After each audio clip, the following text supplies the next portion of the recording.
My name is Lucinda, and welcome to Intention Workshop. This is a mastermind workshop. What I would like for you to learn from this is the difference between each of the energies that you use when it comes to building your intention. All right, it's really fun energy. It's very explorative, adventurous, and it's joyful energy when you're creating.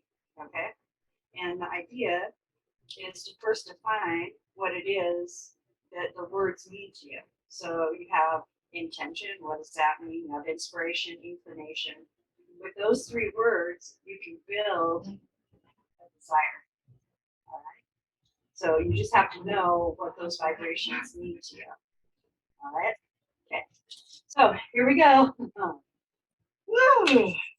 Lanisha, would you like to go first and describe your three words? Or you want somebody else to go first? It doesn't matter. It's up to you. Sure. So intention is, without using the word intend, the idea of what I dream to take place. The inclination that I have. Oh, what happened? Yeah, go ahead. Oh, so the inclination that I have is kind of like the energy that I have that I'm putting into it. So I can have an inclination that is coming from a positive place, or I can have an inclination that's coming from a place of fear. The inspiration is the amount of joyful and fun and creation that is inspiration. Okay, great. Thank you. And for you, Anna? Sure. Intention is thinking about what I would like to see happen, manifest in my life. Inclination is how I'm going to react, and I like what she said with the energy. Positive, be negative, following through with the results of my intention. Then inspiration is what motivates me to do what I do. Okay, really good. Go ahead. I wrote intention is a decision you make about how things are going to go. Okay. Inclination is a tendency or feeling that pulls you a certain way. And inspiration is an external force that motivates or plants an idea or desire. Okay, all right. Okay, and for you? My intention is a goal for my actions. Inclination is something I tend to do. I can have it. Inspiration is something that sparks an idea or an action. Okay. And for you, Pam? Yeah. Intention is focusing on one outcome or one to receive or achieve. All right. My inclination is a thought or that leads to a possible action or solution. Okay. And inspiration for me is something that will move me through to do my purpose. Do something. Exactly. Okay, great. You guys have a very good grasp. Now here's the order: inspiration, intention, inclination. All right. You get a motivating spot inside of your thought process. All right. How it comes is it's usually generated by something that you're in already. So before you're finishing the experience that you're in, you're already asking for more. You're asking for the experience that you're in to be tweaked a certain way. Maybe I'd like a little bit more chocolate in this. That would work really good. Or maybe, oh yeah, more whipped cream on that. However it is that you're looking at whatever it is you're producing inside the experience that you're in, you're falling back into intention and you're doing creation again. We do it often and we do it without thinking. We're not as purposeful as we possibly could be. All right. So that inspiration comes from ideation. So ideation is a shared consciousness that we all have. It's not the only place that inspiration comes from. Inspiration can come from our guides, our guardian angels. It could come from another person. It could be the difference from walking this side of the street to the other side of the street, and all of a sudden somebody showing up and you help them. All right. That idea just is inspired because it's just right there. Okay. Now, the inclination to go ahead and help them, there was something in between. That's the intention, because you're mulling over how you're going to go about maybe not thrusting or inserting your experience into somebody else's experience, but you're also seeing that they could use like maybe a little bit of help. At least you think they can, right? So here you are, your intention is in all of those thought processes because the intention started first. Now you're just hashing out what you have to do to get there. You're already in inclination, you're pulling yourself forward. All right. So the intention is built in inspiration. All right. And it's inspired energy that prompts you into the inclination. But there's a desire in between of what you want. Okay. And sometimes maybe it's just to get across the street and you don't want this person to fall because that's going to slow you down and you're going to have to go back and get them. And so, like, let's just help them across the street so that way I can get on with my stuff. Right. And that's your intention. Just knowing the power of where you're at and your intention, what's your thought process right behind the immediate action you're taking. So inclination is action oriented. All right.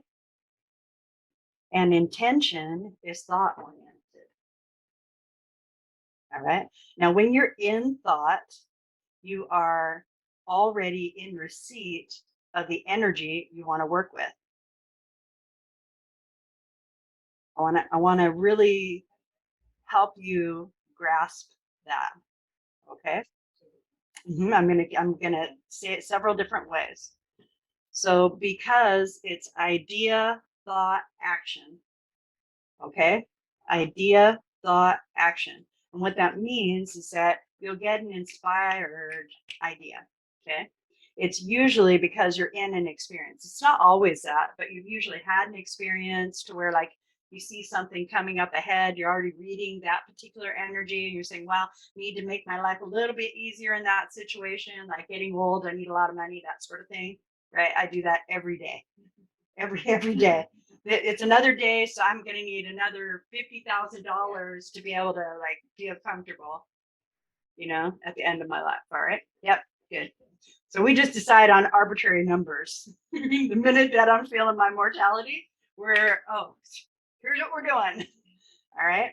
And that's what I'm talking about. So I'm inspired by like how my body feels, how I'm moving around.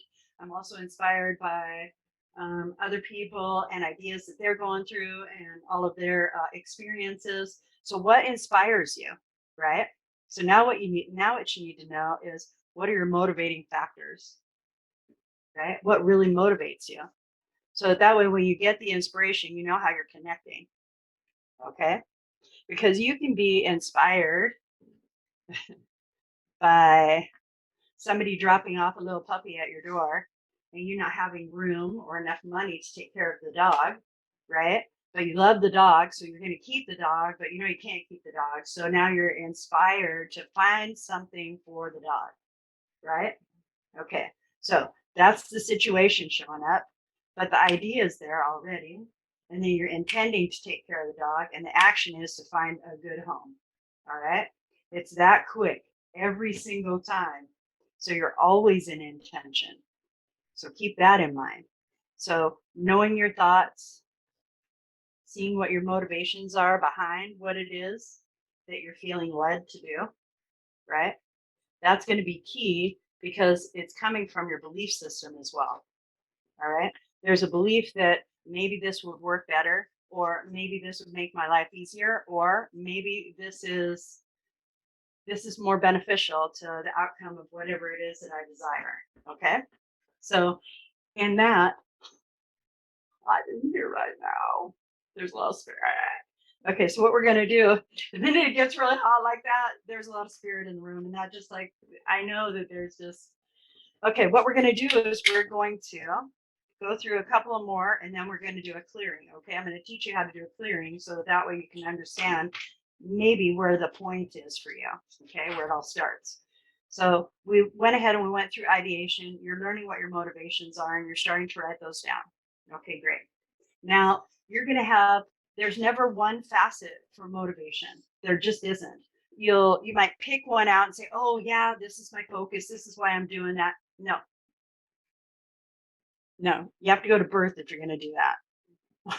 Your birth is sustainability and love. So always revert, always go back to that. So what you're asking for in the universe, anything that you're intending to do is to create sustainability for yourself. That's what it's doing. All right. And it's to bring joy and happiness so that way you can express your love that's inside. That's what it is. So you feel safe and your needs are met. Okay. So when you're motivated for several different reasons. Like maybe if you need more money to put food on the table, see what I mean? All of a sudden that just opens up a plethora of ideation right there for you. And then you start to focus in one direction and that gets a little better. You focus over here, that gets a little better over here. But it's like, it feels sometimes like a bunch of plates spinning up in the air. All right. It's because you're holding on to your intention. All right. You don't have to monitor your intention. That's like the craziest thing, is understanding that you don't have to monitor your intention. So you don't have to go back and see if the plate's spinning, because it's not a plate any longer. Now it's a saucer, a frisbee that you just flung out into the universe, and you know that it'll come back like a boomerang, but with the right object or with the right experience for you. Because when you hold on to your intention, it begins to delineate, because you're feeding it doubt. Maybe I can have it. Maybe this will happen. Maybe that'll happen. Maybe I know it'll happen. Sort of. I think that maybe if I, okay. And we don't realize that we're feeding energy into our intention because we have a focus and we think that that's our focus. The idea is to learn, all right, that you have several focuses all at once. We are the best multitaskers ever. We can think about our family, November, Thanksgiving, Christmas, Easter, and birthdays all at one time like that. Plus, we'll think about our boss and the work that we have to do in the next 2 weeks. And then we'll also think about, right? We are there. We are always there. So the idea is to slow down and sit with the inspiration. Okay, that's the key. If you want anything, why were you inspired? Find out your motivations. How is this going to bring you ease? How is this going to teach you anything? How is this, what's the benefit, right? And if it's just more, be okay with it just being more.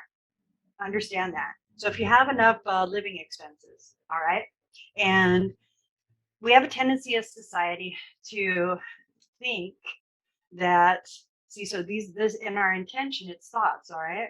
So these are some thoughts that are in your intention field. Keep that in mind, all right? So some of our thoughts are, oh, well, I have enough. And if I get too much, somebody else might have to go without. So I don't want too much because that'll probably go to another person. Keep in mind that it wasn't even thought of until you had that thought here in this plane. And if you're already rejecting it, well, you're not going to get it. And then when you go, oh, why didn't I get this? I manifested it. I asked. Look at everybody else has it. Well, okay. let's recheck that system that you got going on there, because we have that inclination to push it out. All right. Now that's going to come down to self-worth. That's always going to come down to self-worth. We don't like to place a monetary value on ourselves because that feels like a number. We don't like labels. We don't want anybody saying this is what we're worth. What are we good for? Blah, blah, blah, blah, blah. But if you don't know, then when you manifest, there's a wobble. All right. I'm going to talk about that word today a lot. A wobble is the polarity of vibration that enters the field of your manifestational desire. We're doing alchemy today, baby. The energy, right? That's right. It is. So when you call in a vibration, it's actually 2 vibrations. All right. And wherever you're vibing at, that's going to be the expression. Okay. So if you're at a 50-50 point of, man, this is a great day. Oh, I love today. So if you're at the 50-50 point and you call something into your experience, if it is something that you're happy about, all right, then you're going to tip the scale and you go into that 51%, which is happy, joyous, and free. And you'll ignore the 49% because you don't want that experience. And that's really how simple it is. We pivot all the time. We pivot all the time. you'll be driving, maybe you're in a hurry, and it's like, oh, red light, turn right. Okay, great. I'll go down this way. Great. Okay, fine. I'm good. No problem. I got this going on. And we are avoiding what's happening. We're just avoiding it. We're just saying, not today, Satan. So whatever that takes, right? So the idea when you're in that energy of not paying attention and you catch yourself after today, because we're going to do a couple of activations for your DNA and also for your cerebral brain and your heart brain. All right. We're going to do some memory action in there to where it'll unlock a little bit more access to your own Akashic records and what your desires are. Usually the Akashic records have what you feel your soul's purpose is. All right. Now, I want to let you know that your soul's purpose, okay, your soul's purpose is to share and be love. That's your soul's purpose, okay? Share and be love, to emanate love. That's your soul's purpose.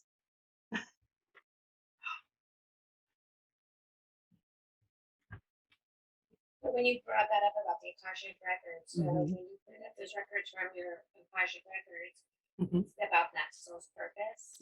Yes. And what you can do in the Akashic records is that you can begin to see how you've manifested your soul's purpose in each of your previous lives. If you do past life therapy, that's a great way to do it. All right. Is to know first with that very core of what your purpose is to see how it manifested in each of your lives, or start in this one and see how it's manifested. Because sometimes, because there's so many delineations of what people think the soul's purpose is, but your soul is here. It's where your belly button connects. That's your soul. Your soul is outside, inside, all around, just like your spirit, just like your energy, just like your emotions. Right? So the idea is just to understand you're having an experience. You're just having an experience, and you get to go ahead and choose to change that experience by selecting something different to do. You don't have to do anything. You can be in a different experience. When I'm over the top and I'm running and it starts to feel like I'm on empty, I know in that moment what's most beneficial for me is to sit down. Just sit down wherever I'm at. That's what I did when we started. I just stopped because it's worth it. I'm worthwhile. It's okay if I take that time for me. It's important that I do. All right. So I stopped, I got centered, and I began. Okay. So I do that on a regular basis. This is a good pivot exercise if you guys want to use it. But I didn't know that if I was in a day that I didn't have to have that day anymore. I could stop it and just start over. Okay. And somebody told me, hey, if you don't like the day you're having, just call it a day and say good morning. And I was like, oh. So when I used to work at Costco, I would say good morning to every single member that came in. It was so good because it was my own private ha ha ha. Ha ha ha ha. Ha ha ha. You're gonna be here for 2 hours. Ha ha ha ha. Right on. Good morning. Good morning. Good morning. Good morning. 3 o'clock in the afternoon. Good morning. Because I'm having a new day every time because it just made me feel good. So I understood in that moment that I needed a mechanism that was going to teach me physically how to learn energetically where it is that I wanted to be. So I created a physical pivot. So it was easier for me because I'm a very rudimentary person. So I'm an earth sign. So I really like tangible stuff.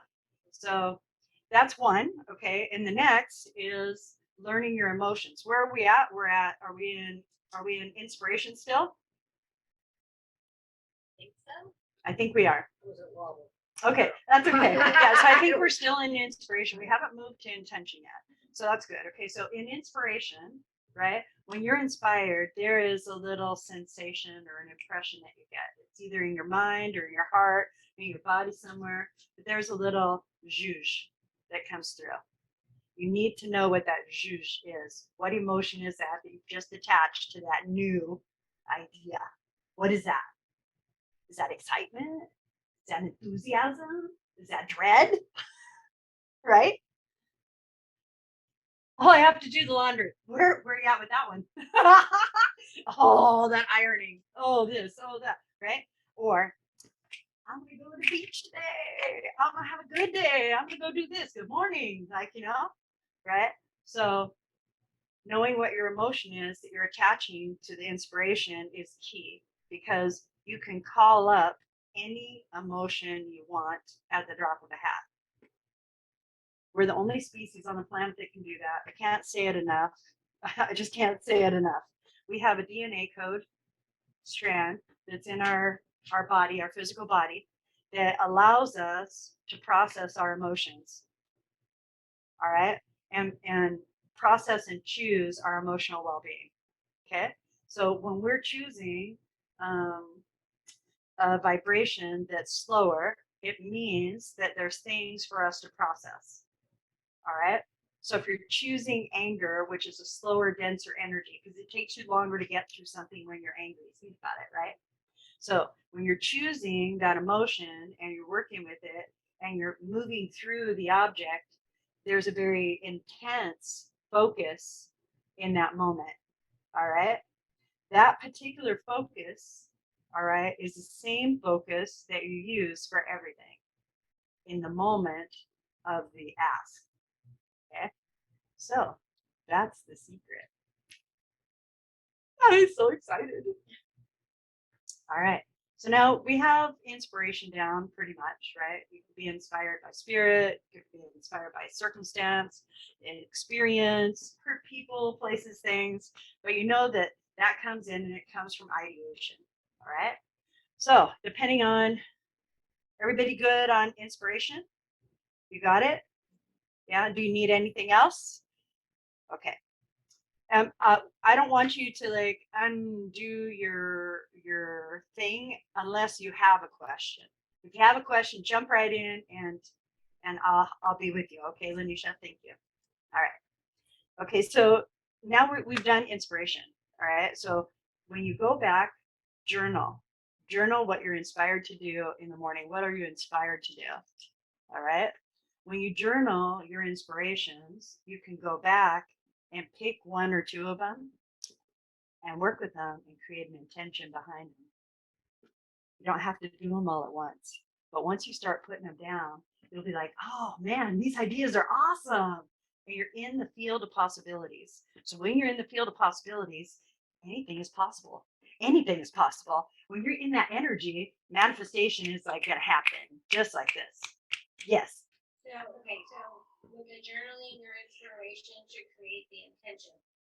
No. That's not what you said? No. Journal your sorry. No. You No. write down your inspirations to create the intention. No. Did I got that wrong? Listen carefully. Okay. All right. Okay. You're going to journal your inspirations. Mhm. You'll be able to go back to your inspirations and draw maybe one or two of them out and create an intention with them. Better? Right. Because they are separate actions. Yeah, they're separate actions. And until you separate them, you're using everything all at once. And when you use everything all at once, sometimes the sequence gets bent and like you'll get a wobble. Maybe you'll get a blue car instead of a silver car, or maybe you'll get the smaller version of what it was that you wanted, things like that. So the idea is to really separate the energy to know what you're working with. Very important. Okay. So Okay. on that thought, Yeah. on that thought, once you journal it down and once you journal it or put it out in the universe, letting it go, the intention, right? So this isn't that kind of a journal. Okay. No. So what you're going to do is you're going to write down your inspirations. The reason that you're writing down your inspirations is because you're in receiving mode. So you need to know what that is. You need to be able to write it down because you have to know how it's coming in. Because if you can't figure out how it's coming in, right? Okay. And you have to, I say have to a lot, but that's not really what I mean. I mean, it's suggested, but Okay. for this particular exercise, for the inspirational aspect of it, you need to know that you're inspired like thousands of times a day. Okay. And you're not going to get everything written down on the journal. Okay. But what you do is a journal is a ledger basically of like things that have happened. All right. But what you're using it for this time is you're going to write down all of your inspirations. Okay. And later you can come back and you can read through your inspirations and see which one you're vibing with, what resonates. Like, is this the one today that we're doing? This one? What about this one? Maybe that one? What about this? Because you're playing in the field of possibilities when you're in inspiration. So anytime you come back to that list, that's going to give you this revitalized inspirational energy to work with. Okay? All right. Drag. Somebody walking by out front. I saw him now. It's okay. I feel better. Okay. All right. Whew. Now, what we want to do is we want to be able to connect our inspiration, and we need to know how it's coming in, like we had talked about and said, right? The idea is that we have guides and guardian angels and all that beautiful stuff. Okay. Sometimes we may lose touch with them. All right. Or maybe they aren't the right ones that come in the first time. All right. It doesn't mean that you can't have them ever again. What it means is that you're working on something that you don't want help with. Okay. That's it. You're working on something you don't want help with. Because So that's they, okay. yeah, why not? Why not? I don't always like what I hear. Yes. No, we can't make that decision. I can say that. That's it. So standing in your empowerment once you've received the inspiration is key. All right. And that's why knowing what you're being inspired to do, okay, resonates. If it doesn't resonate, then it's either not time yet or maybe it wasn't meant for you. Because we're in the same field. All right. And we all feel this I want to call it push, not a physical push, but a push to really learn our spirituality right now. Okay. And we want to all get it right. And all this is a template for however you're going to do it, because you're going to do it the right way for you. And it's always going to work for you. So that's the understanding that you're getting right now. So it isn't A plus B equals C. When you're in metaphysics, metaphysics is a philosophy of how things work. All right. The energy. You're explaining the energy of how things work. You're talking about spirit and you're talking about things like that. But you're also talking about the quantum field from physics. Okay. So when you're in the quantum field of physics, that's a very tangible meta universe. All right. But it is very real. It's our ideation. So it's very real. We're trying to pull an idea and make it a physical experience. Okay. But the chair you're sitting in, all right, those were all inspired. Okay. So you think about the things that you have and how they came into inspiration, right? I love this. It's so comfortable. It's like silk and it's super loose. And I love it. All right. I like it, but I know that somebody else needed something like that because it trims my waist. All right. It doesn't come all the way down and cover all my arms. And it's loose enough to where like I have airflow. Okay. So somebody thought about all those things, not just a fashion statement, so just all those inspirations that you have, just start paying attention to them. All right. Now, when you start writing down your inspirations, okay, there's a funny thing that happens. We're going to go back to Anna right now. This is so good. So this is what happens because the inspiration is so closely connected to the intention that the ones that you're not attached to are going to come through. I'm just saying. At one Okay. time. Yeah, okay, so the inspirations that you write down, sometimes they will auto manifest when you're not attached to them because it's simple. You're not holding on to them to try to force them to act a certain way. You're just like, oh, it'd be nice to have a new pair of shoes. Okay, great. And then what else am I inspired for? Okay, great. And then you're thinking to yourself, do I really need shoes? Do I not need shoes?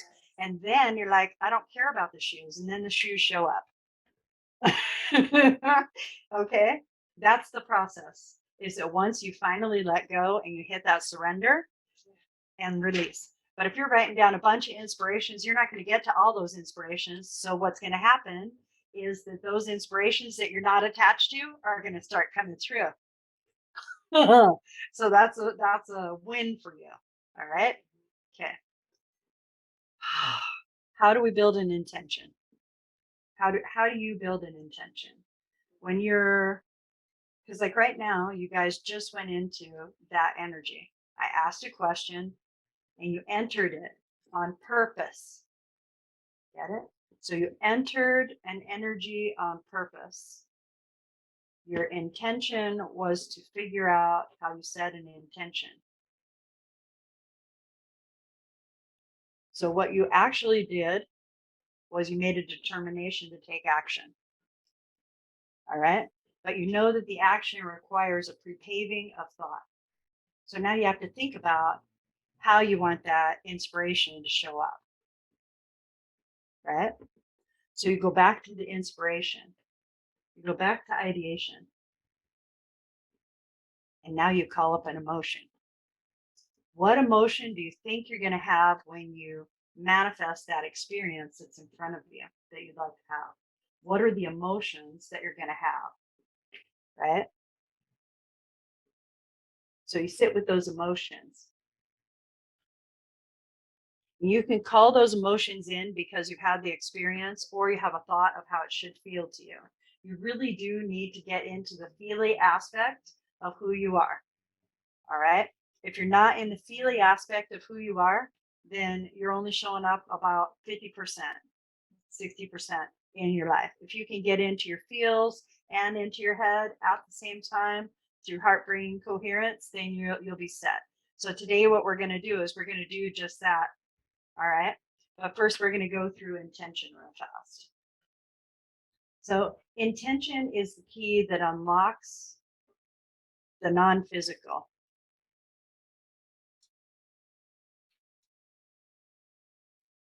And when you have a full ring of keys, it's difficult to find which key goes into which lock. Okay? The idea is to understand that that's not your job. That's not your job. You don't have to find out what lock or where. You don't have to know where it's going to come from. First, when I was manifesting, because there was so much of this, and I had a lot of conditioning to get through. So most of my conditioning was because we grew up poor and I didn't know it. I was unaware of it because we had like food stores like nobody's business. But we would go monthly shopping at the commissary. We would freeze milk. We shopped at boys' stores so that I could have clothes for school, things like that. All right. And I never knew that like we were poor because we had a house, I had food, I had clothes, and I was good. So when we were going through that, I didn't have any of the things that you would have holding you back, feeling like you were less until I got older and I went into like junior high and high school. And then all of a sudden designer wear was starting to come out. So designer wear came out and it was like, oh my gosh, what am I going to do? Well, that put me into a tailspin and I decided that it was worth whatever it was that I was going to do. Okay. So my inspiration came from other people having what I was coveting. All right. And what I decided to do, what my intention was, is that I was going to have that. All right. And my inclination was to go and steal it from a store. So I did.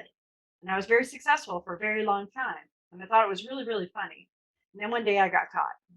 I had all kinds of money in my purse. I could have bought all the stuff. Had all kinds of money in my purse. It was just the thrill of getting away with something because now I'm addicted to that and I'm all happy. and they see all the money and they see what I was stealing for was to decorate a boy's locker. I had to decorate his locker and I wanted it to be really good. And I didn't think I had enough money to be able to make it really good. And it was so much easier just to throw it all in the bag as I was going down the aisle at Alpha Beta. Yeah. And I remember when they brought me in the office and they asked me like what my motivation was. What was your intention? And I'm like,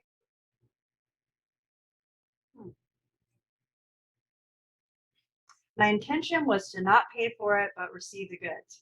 And they just looked at me. They just looked at me. But that was my intention. That was my intention. And it was so clear. It was so easy for me. And that was when I knew what an intention was. I knew what my intention was in that moment. All right. So when you get into alignment with your intention, now you can begin to see like what the action, the inclination to take that action, right? It sure would have been easier for me to pull the dollars out and pay instead of having to have my grandma come down and get me. You know? Hi, Grandma. Sorry. There was no spare the rod then. So when we go through those little tidbits, those experiences shape our asks. All right. So for that particular ask, that particular intention that I followed with inclination or action, I was inspired through desperation. I know that's what my motivating factor was. I know that was the energy that I was in. I was desperate for this boy to like me. I was desperate to be accepted by the pep club. I was desperate. I was desperate to be accepted. Oh, well, how'd that work out for you? I ended up getting pulled by the police and caught and all that good stuff, right? So desperation energy for me results in handcuffs.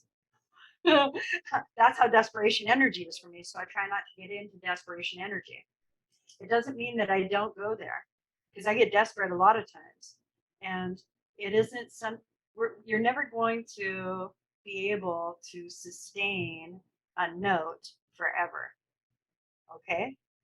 It's called a sustain because it holds the vibration for a period of time and then fades and another comes. All right? That's the law of attraction. So you have one note that's like this, and just as it's fading, you'll have another note that's similar that'll come in. And then if you can keep that sustain going, you'll have more and more. It takes about 16 seconds, not much longer, for another vibration of the same or like value to find you. Okay? 16 seconds. That's crazy, right? So what does that mean to you? Well, once you decide what your intention is, what your motivating factor is, you get to go ahead and attach the chosen emotion to what it is you want to experience. Okay? And that's usually what your intention is. You're motivated to have an experience. All right? Keep in mind that it is good to check to find out why you want something, just like I did way after the fact, and it would have been more helpful to do it before the fact, right?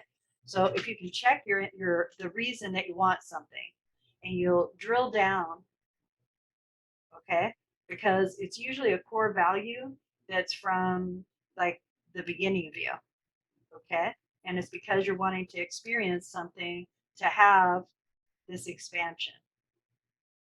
All right. And it might feel frivolous, but that's societal conditioning. That's all that is, because we are actually here for the expansion of the universe. We're part of that. So it's natural for us to continue. We, in astronomy, look at the stars and we find more stars and more stars and more stars every day. That expands our universal connection. It expands our consciousness. It expands us as a people. It allows us to grow and evolve because possibility ensues. It just starts to come in, right? So while we're in all of those beautiful energies, what emotion do you want to experience in this intention that you're bringing forward, right? What emotion would you like? what kind of emotions would you like, right? We usually do one, okay? I think that if you could hold a vibration of one, that it would be good to allow the next to come, all right? So write down 7, wait, how many will it take? 8. So write down 8 words, okay? Of emotion. Oh, yes, that you would like to feel, that you would like to experience. You don't have to write down how to do it or anything like that. Just like, yeah. And we're at, okay. Talk fast.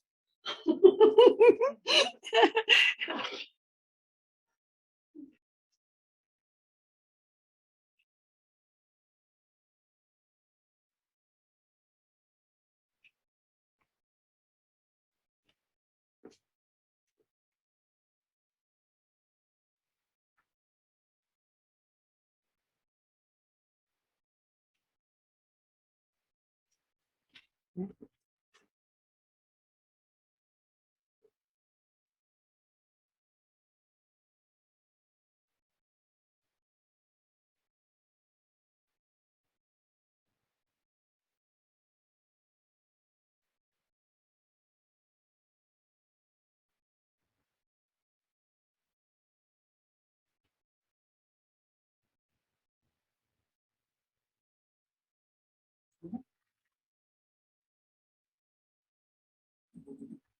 All right.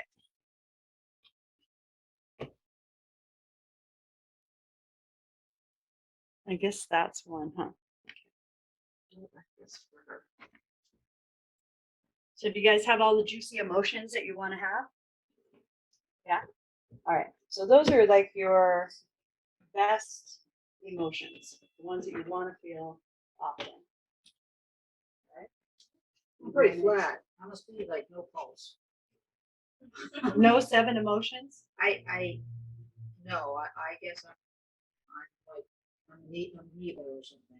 No, that's not it. Or That's lack not of- it. or It lack of just means vocabulary. exactly. That's all that is.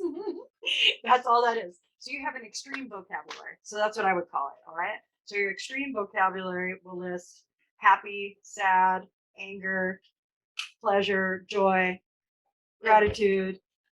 These are that I would like to feel. Right. So I didn't throw in the Anger and stuff. the cranky That's a- stuff. Yeah, right. So So sometimes cranky. yeah, but you don't want to manifest through that energy. So what kind of energy do you want to, what kind of experience would you like? Would you like a love-filled experience? Would you like a respectful experience? Would you like to feel held and important and feel worthwhile? Right? Those are all emotions. Oh, okay. Yeah. You can It's say- okay because like we don't go around listing our emotions. We're not allowed to have them. I don't think respect as an emotion. Oh yes, because when you feel insulted, that's not respect, is it? And you It's know what that cranky. feels. That's You- what I'm that's right, but you know what that feels like, right? When Yeah. you feel respected, you feel honored, Yeah. right? What do I know? I Yeah. missed that day in school. we're in a new school right now. That's all it Yeah. is. So much, so different. It's so different. I grew up with a lot of different analogies. My grandmother was born in Cuba, and my mom was born in Puerto Rico. My mom passed when I was 5. My grandmother is who raised me. So my mom's mom is who raised me with my dad. And there was only 11 years between the difference of the two of them. And she had my grandmother had my mom when she was 16. Okay. And so she was an Irish woman who grew up next to El Presidente, not Castro, but before Castro. All right. So she grew up next door to him, and so she had all this refinement that I had to learn. Okay. So I used to have to walk with a book on my head, back and forth, heel toe, heel toe, heel toe, and the long parquet hallway. And it was mostly to teach me that I was worthwhile. Okay. Only when you're learning etiquette, it feels very damning, like you're not doing things right. Okay. So in those energies, my intention was to please my grandmother so that she would be happy with me and I could receive that good feeling of good job, good job. And she would do that for me. She loved me to pieces. And so everything I did was right. It's just that I was really hard on myself. And I was really hard on myself because I had that hurt from my mom not being there. So that was in my vibration as well. So how can you manifest with both of those things in your vibration? Your focus. All right. So your intention is also your focus. All right. So if you focus on the emotion of what you would like to have in the experience, you make that immediate connection to the energy. You're already putting it into the intention so that when it shows up, that'll be your experience. Good? Yeah. Oh, laid that one down really good. It just came in right there on the ground. Whoa, that's a nice one. All right. So what we're going to do is we're going to watch Greg Braden. All right. And Greg Braden, I signed up for a course. You guys can sign up for the course. I don't know how much the course is for you. I got it on a deal about $200, and I really like I love Greg Braden because he is very knowledgeable, but he has an alignment with where I tap in. So because he has that alignment, I feel safe, like, accessing what knowledge he brings through. And he channels. So you'll notice that in this. All right. And you'll notice that there's an energy behind how he's weaving the words. Okay. And we'll just go through it. It'll be about a 30-minute, and then we'll have a break, and then we'll come back and we'll see like where we're at. Okay. And I'm pretty sure that this is the right video. It's either 2 or 3. This is 2. So we'll see how it works. Okay. All right. So, let's connect it again. Here we go. Well, because it disconnects if you're not using it. Sit here. All right.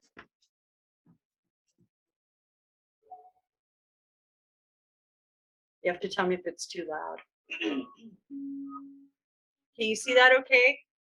Well, here, I'm going to do this so I see it on my screen. Of the wisdom codes, ancient words to rewire our brains and heal our hearts.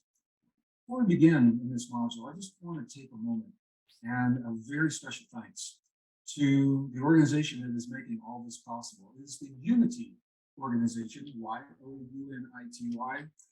You know, when we put a course like this together, it takes a lot more than just the filming. There's an entire crew that's doing the translations and the post-productions and all the permissions, all of that, so that I could be my very best to be with you today. And I just want you to know that. And I want to acknowledge them for that. And for the film crew that's come from all over the world to come here to Santa Fe, New Mexico. We're filming in Santa Fe, New Mexico for this very special course. So if you're like me, you like to know where your people are at, and that's where we're at today. Module number 2 is a little bit different than the other modules because I'm going to talk to you about a technique, a very specific technique that I mentioned in module 1. It's a technique that helps us to optimize our bodies. You know, ancient traditions teach us that the key to our personal mastery is actually very simple. And I know that sometimes people will work to make it appear difficult for a lot of reasons. But the mastery is simple. It's about a way of thinking. And the thinking is simply this. The better you know yourself, the better equipped you are to deal with whatever life brings to your doorstep. It's true for all of us. The better we know ourselves, the better equipped we are to deal with the extremes of the world. The better we know ourselves, the less we fear change in the world around us. Perhaps most importantly, the better we know ourselves, the less we fear our own power. What we're talking about in this course is just that. This is about personal power. It's about your ability to choose and implement what happens inside of your body in the presence of the extremes in the world around us. We're living a time of extremes. That is no secret. I think we all know that. You know, a lot of people ask me why the world appears as it does today, and I have dedicated entire courses to sharing the answer to that from a scientific perspective. If you've never seen those courses, let me just say this to you right now. We are, in fact, living a rare and precious moment in the history of our planet, in the history of our civilization, in the history of your nation, in the history of my nation. We're living a convergence of natural cycles that are coming together in the same period in time in a way that you and I have never seen, because it hasn't happened in 5,000 years of recorded human history. Some of the cycles you know about and you hear about all the time, some you may not be so familiar with. So let me just briefly say the climate cycle certainly is one of those natural cycles. And we are living a natural rhythm of climate. It's changing our world. We're also contributing to that through industry and technology. And we're working to change that. So if climate were the only thing that was happening, it would change the way we think and live, but it's not, because we're also living the convergence of an economic cycle. Now, when I say an economic cycle, a lot of times people think economies are about money. They can be, but they do not have to be. Economies are about relationships. It's about how people deal with other people and how we go about getting the vital resources that we need to live our lives every day: food, water, energy, medicine, communication, defense, all of those kinds of things. I have been with indigenous economies in the world, very successful economies. They never used any money. So it doesn't have to be about money. And I want to be really clear about that. So we are living a time where the economy is completing one big cycle. It is a 66-year cycle that is part of a 117-year cycle that is part of a 500-year cycle. The economy is shifting, and that shift reflects the way you and I think about ourselves. That will be enough to change our world. That's happening at the same time that the climate cycle is converging. The third cycle is one that surprises a lot of people, because we're also living a cycle of human conflict. Now, I had the opportunity to speak at the United Nations with a dear colleague and friend, and many of you are familiar with Dr. Bruce Lipton. He and I were invited to speak at the UN together about these converging cycles and how we can prepare ourselves for these cycles. When I mentioned to the United Nations audience that we're living a cycle of human conflict, they were surprised, and they said, doesn't conflict just happen? And I said, no, it actually follows rhythms that are tied to forces, the magnetic fields of the earth, the solar cycles of the sun, that change the way that we think and feel. And the bottom line is this: when the magnetic fields of the earth and the sun are weak, we are more aggressive, we're less willing to cooperate to solve our problems. And when those magnetic fields are reversed, then the parameters are reversed. The stronger the magnetic fields, the more willing we are to work together to cooperate and solve our problems. So any one of those cycles would be enough to change the way we live. All three of them are converging now. So when I say to you, we're living a time of extremes, now you know what those extremes are really all about.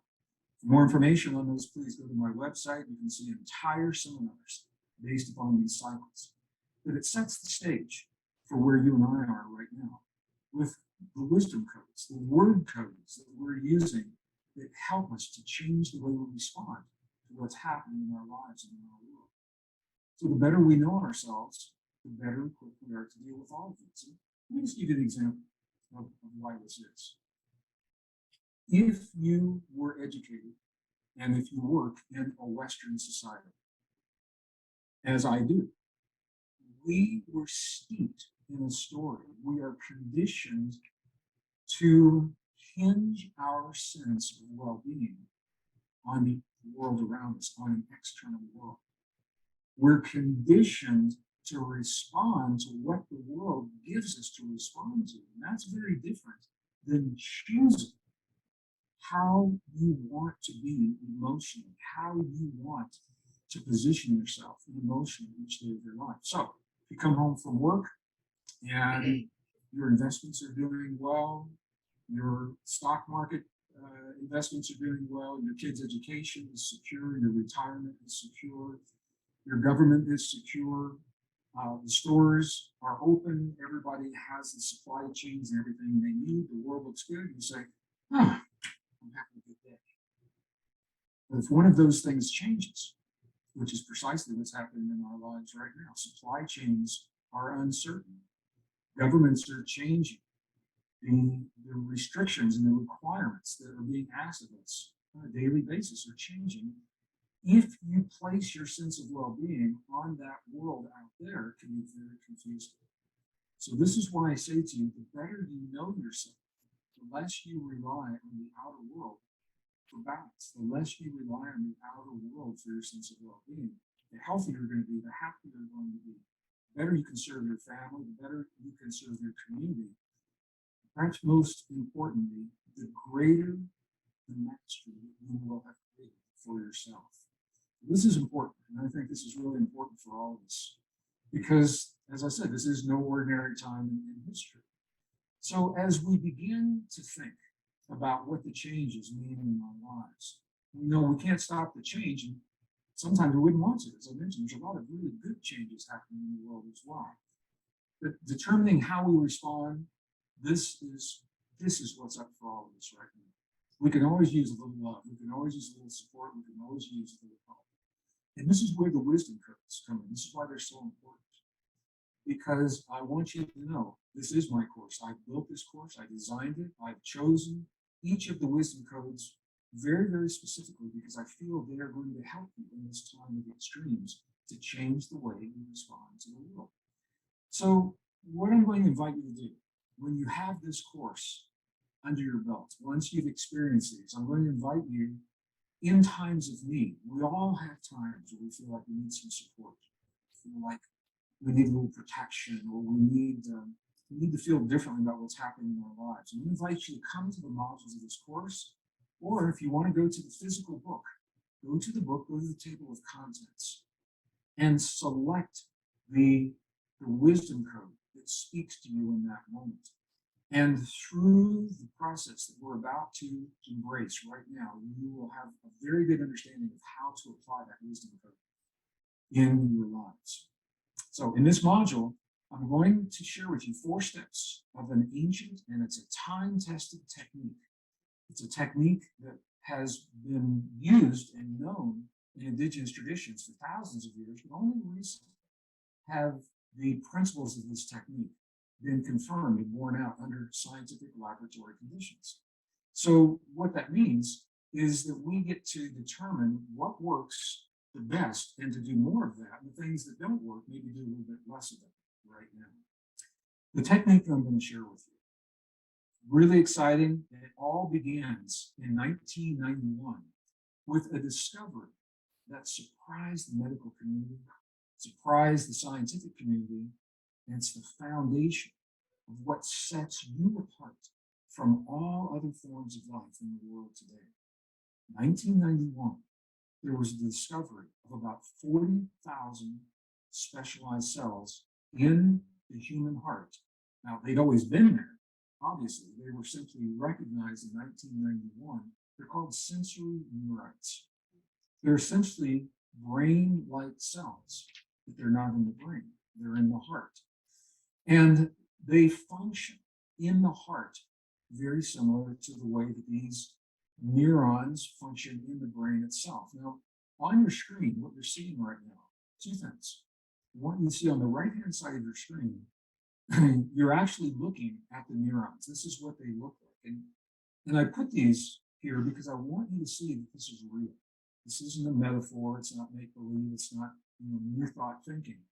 This is rock-solid science that simply is not being shared in the mainstream. You're not going to see this in mainstream classrooms, textbooks, mainstream documentaries, because it takes time for the discoveries to trickle down into the mainstream.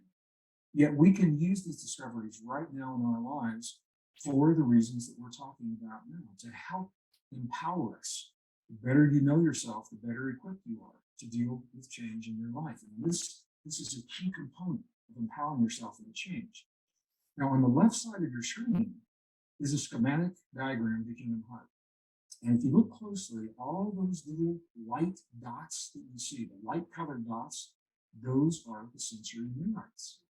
look at where they're located. They're located all around the places where the blood enters into the heart and where the blood leaves the heart. The arteries and the valves all are regulated. I'm using that word intentionally. I'm not saying they're controlled. I'm saying they are regulated through these neurons, these sensory neurites. So this is where it gets really interesting, because these neurons, as all other neurons, will respond to you.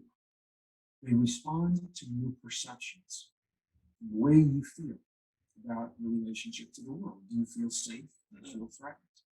Do you feel fear? Do you feel a sense of well-being? The answer to that determines the signal that you send to these neurons, and that signal is going to determine how the blood is leaving your heart and entering your heart. But you already know this. You know this intuitively. If someone tells you information that is shocking to you, you might feel that sense of lightheadedness, maybe a little bit dizzy. And the reason is because you have perceived information that you didn't know about. It may have a shocking consequence, maybe the loss of a loved one. Your neurons are going to shut down or open up the blood flow to your heart. If it's shocking news, it will actually constrict some of that blood flow into the brain, and you'll feel that lightheaded feeling. This is the reason. It's also the reason that you can learn to regulate how you respond to that kind of information. So I want you to see these neurons, look at where they're located. This is why it's so powerful. Now, I'm really excited. The image that you're looking at right now, beyond the schematic, this is the first three-dimensional map of the heart's nervous system. So you're actually looking at the image of the human heart. And if you look towards the top, the yellow, all the little yellow that I'm highlighting for you right now, those little yellow areas, those are where the sensory neurites are primarily located. It's the first time we've been able to map these physically in a living human heart. It's exciting. And once again, just like I shared with you the neurons in module number 1, so you can know how real they are, I'm sharing this with you now because we're going to begin accessing those neurons. And when we do, I want you to know that you're accessing a part of yourself that is unique to the human being. No other form of life can access consciously, at will, on demand, the neurons in the way that you and I are about to do to self-regulate your biology, to self-regulate. What's that mean? That's what this module is all about. Self-regulation is what allows you to choose your response to the world around you. Remember, the better you know yourself, the better equipped you are to deal with changes in your world. So rather than reacting to what the world is giving you, this relationship between your perceptions, these neurons, and where they're located in the heart, empowers you. This is one of the highest levels of mastery that you can imagine. It empowers you to choose the way your body is going to respond. We're going to go through the technique to do it. So these neurons, I want you to know that the neurons in the heart, they're arranged just like a neural network in the brain, certainly not as large as the one in the brain, but they are arranged as a neural network in the brain. The neurons in your heart, they learn independently of the neurons in the brain. They think independently. They experience, they have their own independent memory, separate from the neurons in the brain, separate yet related. The neurons in the heart is where we access our heart intelligence. This is where we access our deepest states of intuition.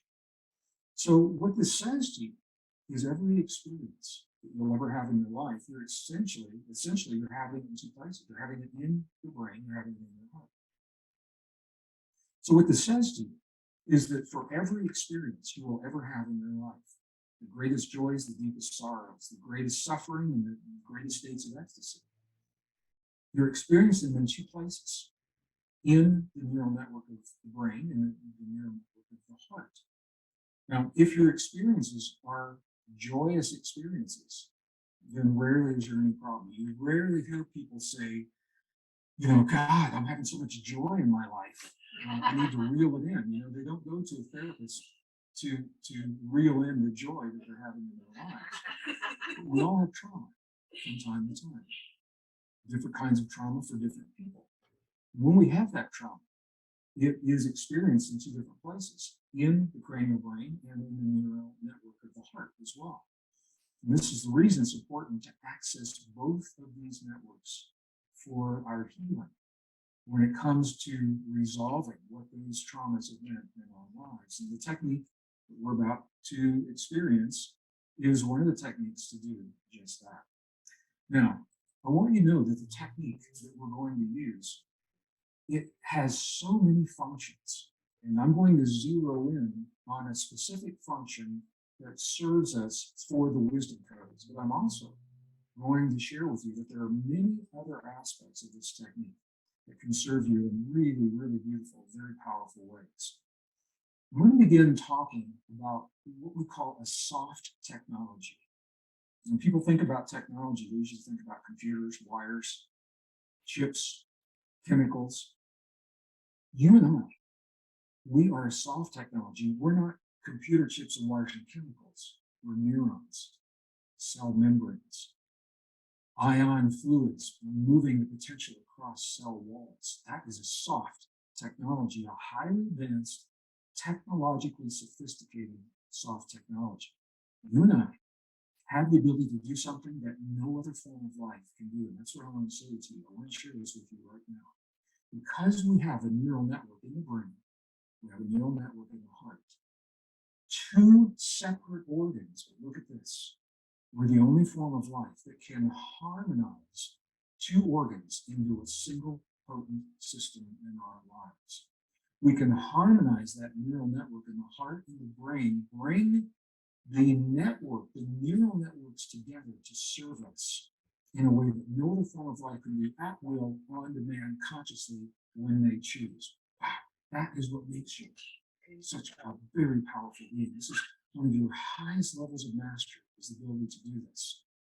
When we harmonize the heart and the brain, the technical word is called coherence. Heart-brain coherence. So I want to talk to you briefly about coherence, and then let's do this technique. We'll experience it together, and we're going to do it through every one of the modules that we experience in this course. The optimum frequency to harmonize the heart and the brain is a very, very low frequency, 0.1 hertz. So low you can't really even hear it. It's like right on the threshold where you can feel and hear it. It's a very powerful frequency. 0.1 hertz is the frequency that whales communicate with in the oceans because it is such a universal frequency. Now, I want you to know why this is such a powerful frequency, and I am really happy to talk to you about this because my primary degree is as an earth scientist, geophysics. I love to talk about the Earth, about our planet. 0.1 hertz gives me the opportunity to do that. What you're looking at on your screen right now, this is a cross-section of our beautiful planet. And you're seeing in the cross-section the magnetic fields that surround and protect us. Now, this is an artist's conception.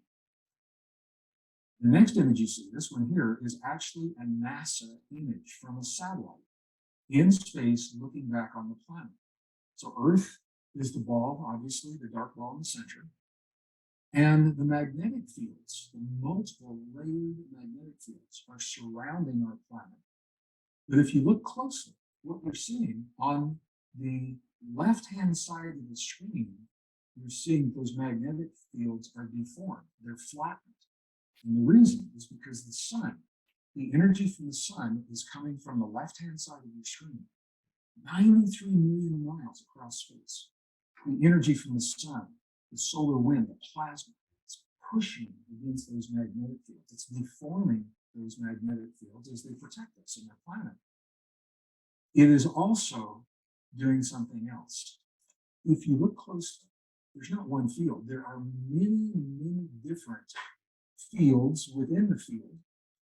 You can think of these fields as the strings on a musical instrument. I'm a musician, so I'm a guitar player. So I think of this in terms of guitar. So if you look closely, what you're seeing is those magnetic lines are in motion because the energy from the sun is touching them. So I invite you to think of it like this. Think about the energy from the sun plucking each of those strings of the magnetic field, and when it hits them, it makes a sound. And I have that sound for you. I want to share this with you because we now have the ability to listen to what the magnetic fields of our planet or any planet sound like.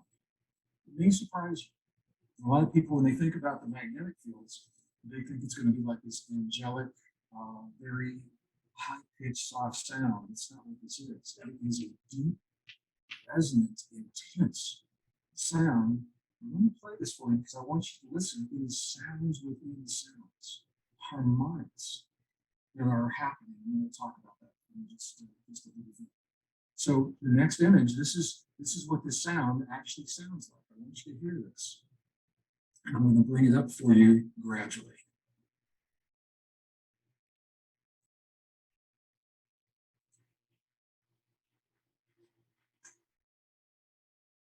I want you to listen closely to these sounds. You can hear the harmonics of one sound inside of the mouth.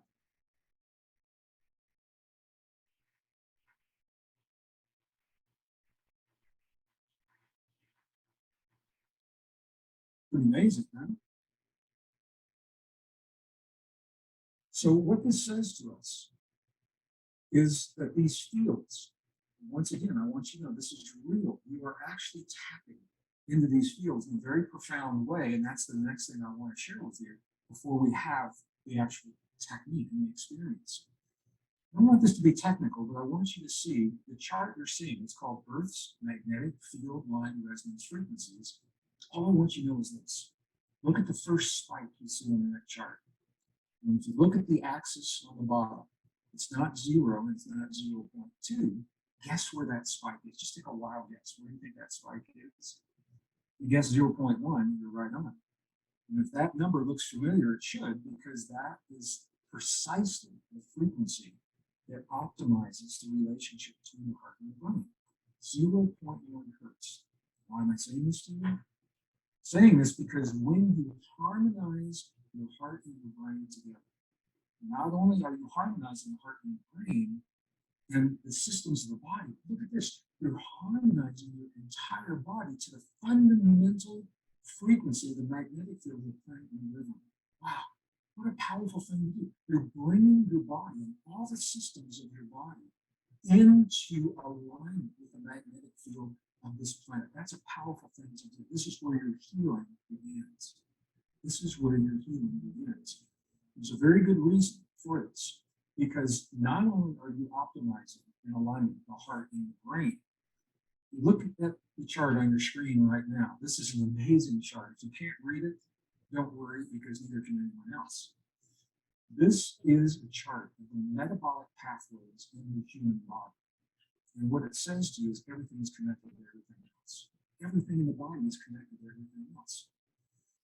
This is the reason if you take an antihistamine for an allergy, yeah, it takes care of the allergy and it may make you sleepy. They'll tell you don't drive while you're doing this, or it can affect other aspects of your biology. This is the reason, because everything's connected.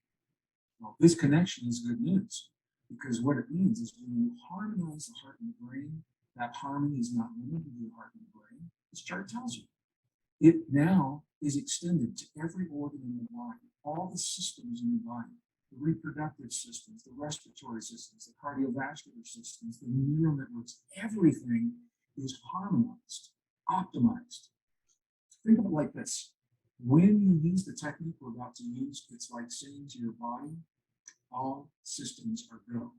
All systems are go. So now that we understand the power of coherence within our bodies, and that we have the ability to create coherence between our heart and our brain, the harmony between the heart and the brain and the entire body, all the systems in the body. Let's do it.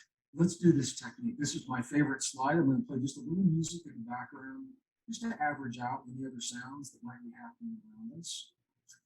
Once again, I'm going to invite you, please be in a place that's safe to do this. Don't do this if you're driving.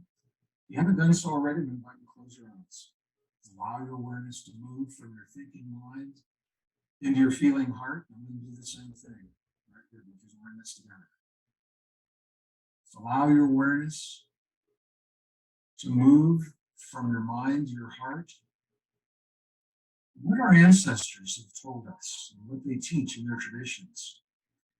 That can help to focus our awareness in our heart if we gently touch our heart center in a way that's comfortable. It can be a full hand, a full palm over the heart center. It can be a finger, 2 fingers.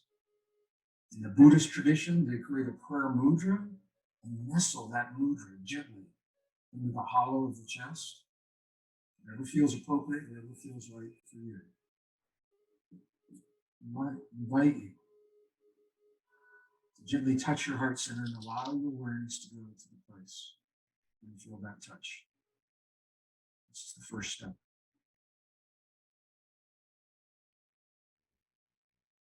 Second step, I'm going to invite you to slow your breathing. Just a little bit slower than you would typically breathe. Now, there is a code, there's a ratio to optimizing a slower breath. And the secret is this. You want to allow the exhale of the breath to be longer than the inhale. Everyone breathes differently, so I'm going to recommend that we do maybe 5 seconds on the inhale, 8 seconds on the release, but you do whatever is comfortable for you. Let's do this together. With your awareness, with your focus in your heart center, gently touching your heart. Step 1, step 2, invite you to breathe just a little bit slower. Inhale, begin. And release. Just feel that shift in your body. Inhale again.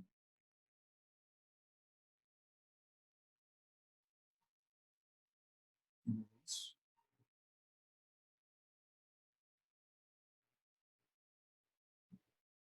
Focusing on your heart center one more time. Inhale.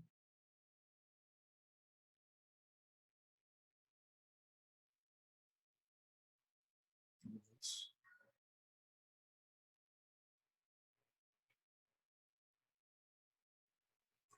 To the best of your ability, if you can continue breathing just about that pace. Step number 3.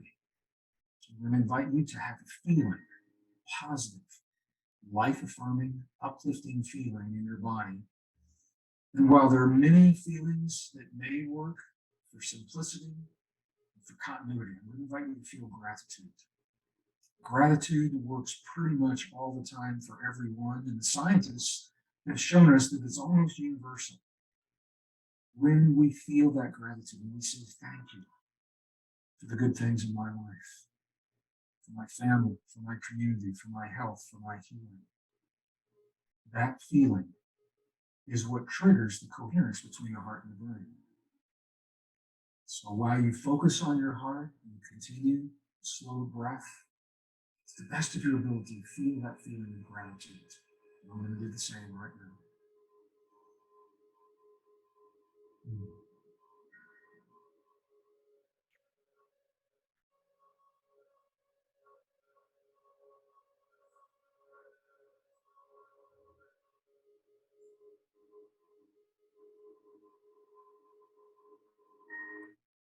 Just continue breathing.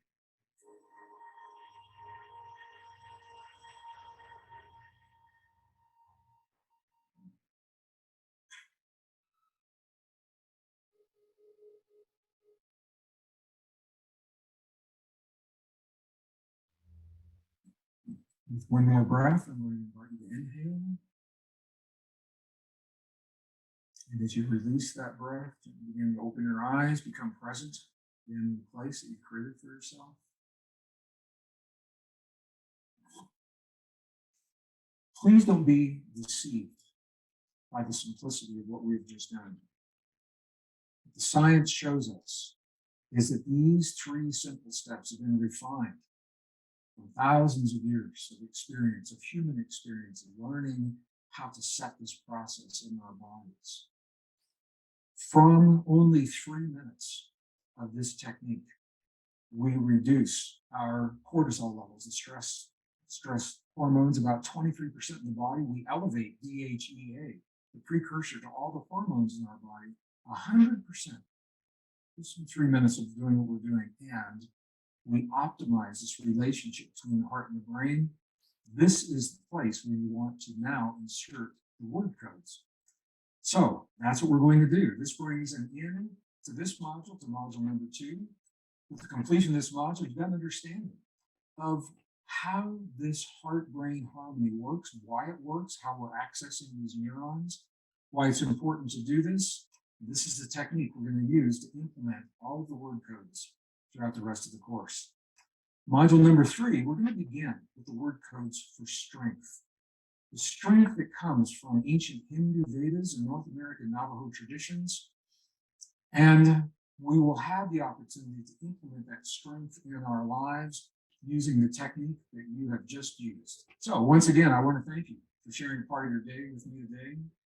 I hope you've enjoyed this as much as I've enjoyed sharing it with you. And I am really excited. Look forward to our next module of the wisdom codes. See you there.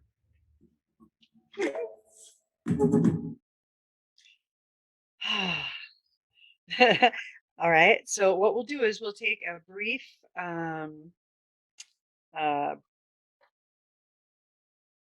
break. I didn't know if that was the right word. How weird, huh? All right. So we'll take a brief break, about 5 minutes. All right. And then we're going to come back and we're going to practice it again so that you can really, really get to it. Because right now you can feel that you're in a right space to make a decision as to what you want. So there's a difference. See what I mean? Good, huh? Just keep choosing joy. I love it. Okay, so welcome back to the next part. All right. What I want to do is I want to go over that heart-brain coherence exercise. All right. So he talked us into it for about 25 minutes. Keep that in mind. So when you try to go into it right away, it might feel stifled or forced.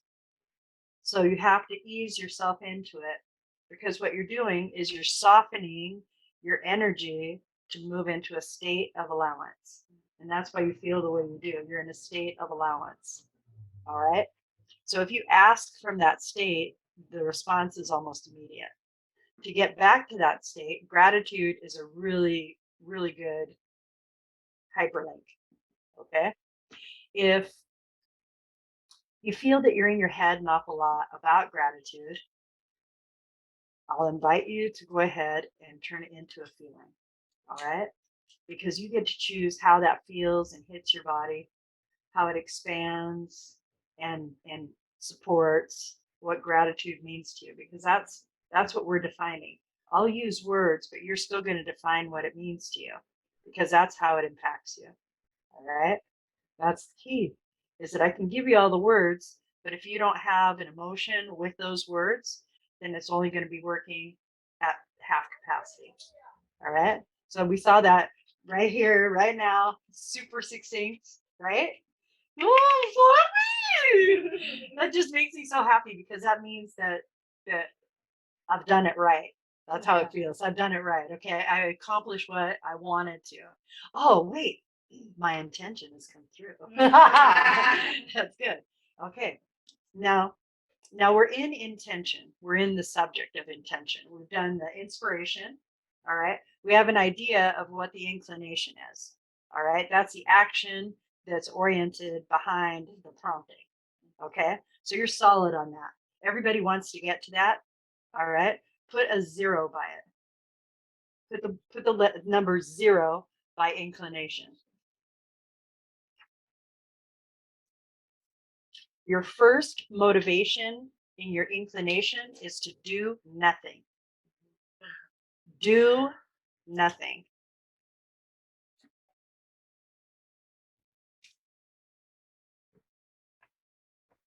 Okay? Say that again. In inclination, the first action that you take is nothing. Do nothing. Absolutely do nothing. Write a 0. However it is that you need to tell yourself that you don't immediately jump into action. Because what happens is it will grab up all that juicy energy that we just created and we're going to run with it. And then we're going to go ahead and we're going to think about how we have to do this. We're going to jump right back into doing instead of allowing. And so don't do anything. Please relax. Relax and see like what the universe is going to deliver. Right? Now, you'll have inspired action that comes with your intention. And it will sound logically based in your head because you're going to be taking this action. How can you tell the difference between forcing something and allowing something when you're in an active state, right? The difference is how do you feel about it? How do you feel about it? Does it feel like drudgery? Does it feel, oh man, I guess I'm going to have to invest in myself and maybe do like some advertising if I want people to know that like I'm a business. Well, shucks, I should just be able to go and knock on doors. Like, oh, but I don't want to walk that much, you know, right? So if you're trying to get your name out there and you've done it all energetically, then you have somebody who comes in. You'll probably go ahead and you'll talk to that individual. That individual will go ahead and go out and tell others, and they'll bring those in. And that's usually how that happens. It happens when you least expect it and you're in your intention because you're manifesting in that moment. Okay. So let's talk about inspired action. Okay. The inclination portion of it. The first thing that you do is nothing. The next thing that you do is contemplate. And you check to see all the actions that are asking for your presence. Madam, please. No. No. You say that one more time. Contemplation checks all action. Right. So it's kind of like making another list. What you're going to do is you're going to write down all the actions you feel prompted to do, to take in this design of inspiration. Okay. And you'll have a lot of them, but you need to find out which ones resonate with you and which ones are the ones you're inventing because you need to be in charge because you just can't let things happen. Okay. Right. Now, you can ask for money. You can always ask for money. Really, you need to find out why you're asking for money. So anytime you ask for something, all right, you need to find out why you're asking for it. Ready? Yeah. Hi, baby. All right, so let's get back to it. All right, we're going to come back into the energy of it.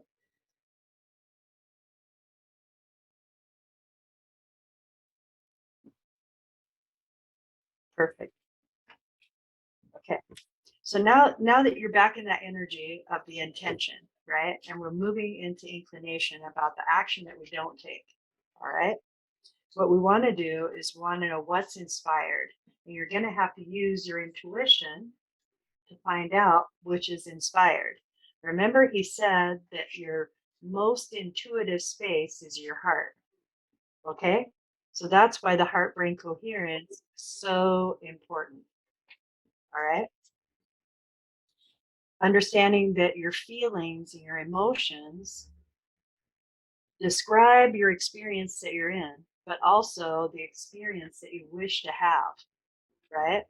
So choosing your emotions when you're getting ready to have the experience, that's all in your intention. All right. So so we've covered inclination. You're comfortable with inclination, the action. What I wanted, do you understand what I mean by inclination, the action orientation? It's a prompting, and you might get several promptings. Like maybe you're trying to manifest something kind of big. It's big to you. It isn't big to the universe, but it's big to you, right? And it has very big impact. And you're seeing it daily not show up. All right.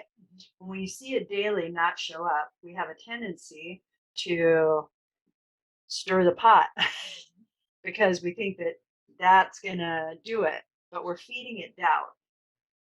First, you have to know that your focus is in you not having it. That's your focus. So where do you want your focus to be? You want it to be in how you would feel if you had it, right? So there's your pivot point, okay? And you can do it with emotion. Now, let's say your emotions are shot for the day and it's just like, it's like, good morning isn't working for you. And you really just, you really need to call it a day. Do that. Do something else.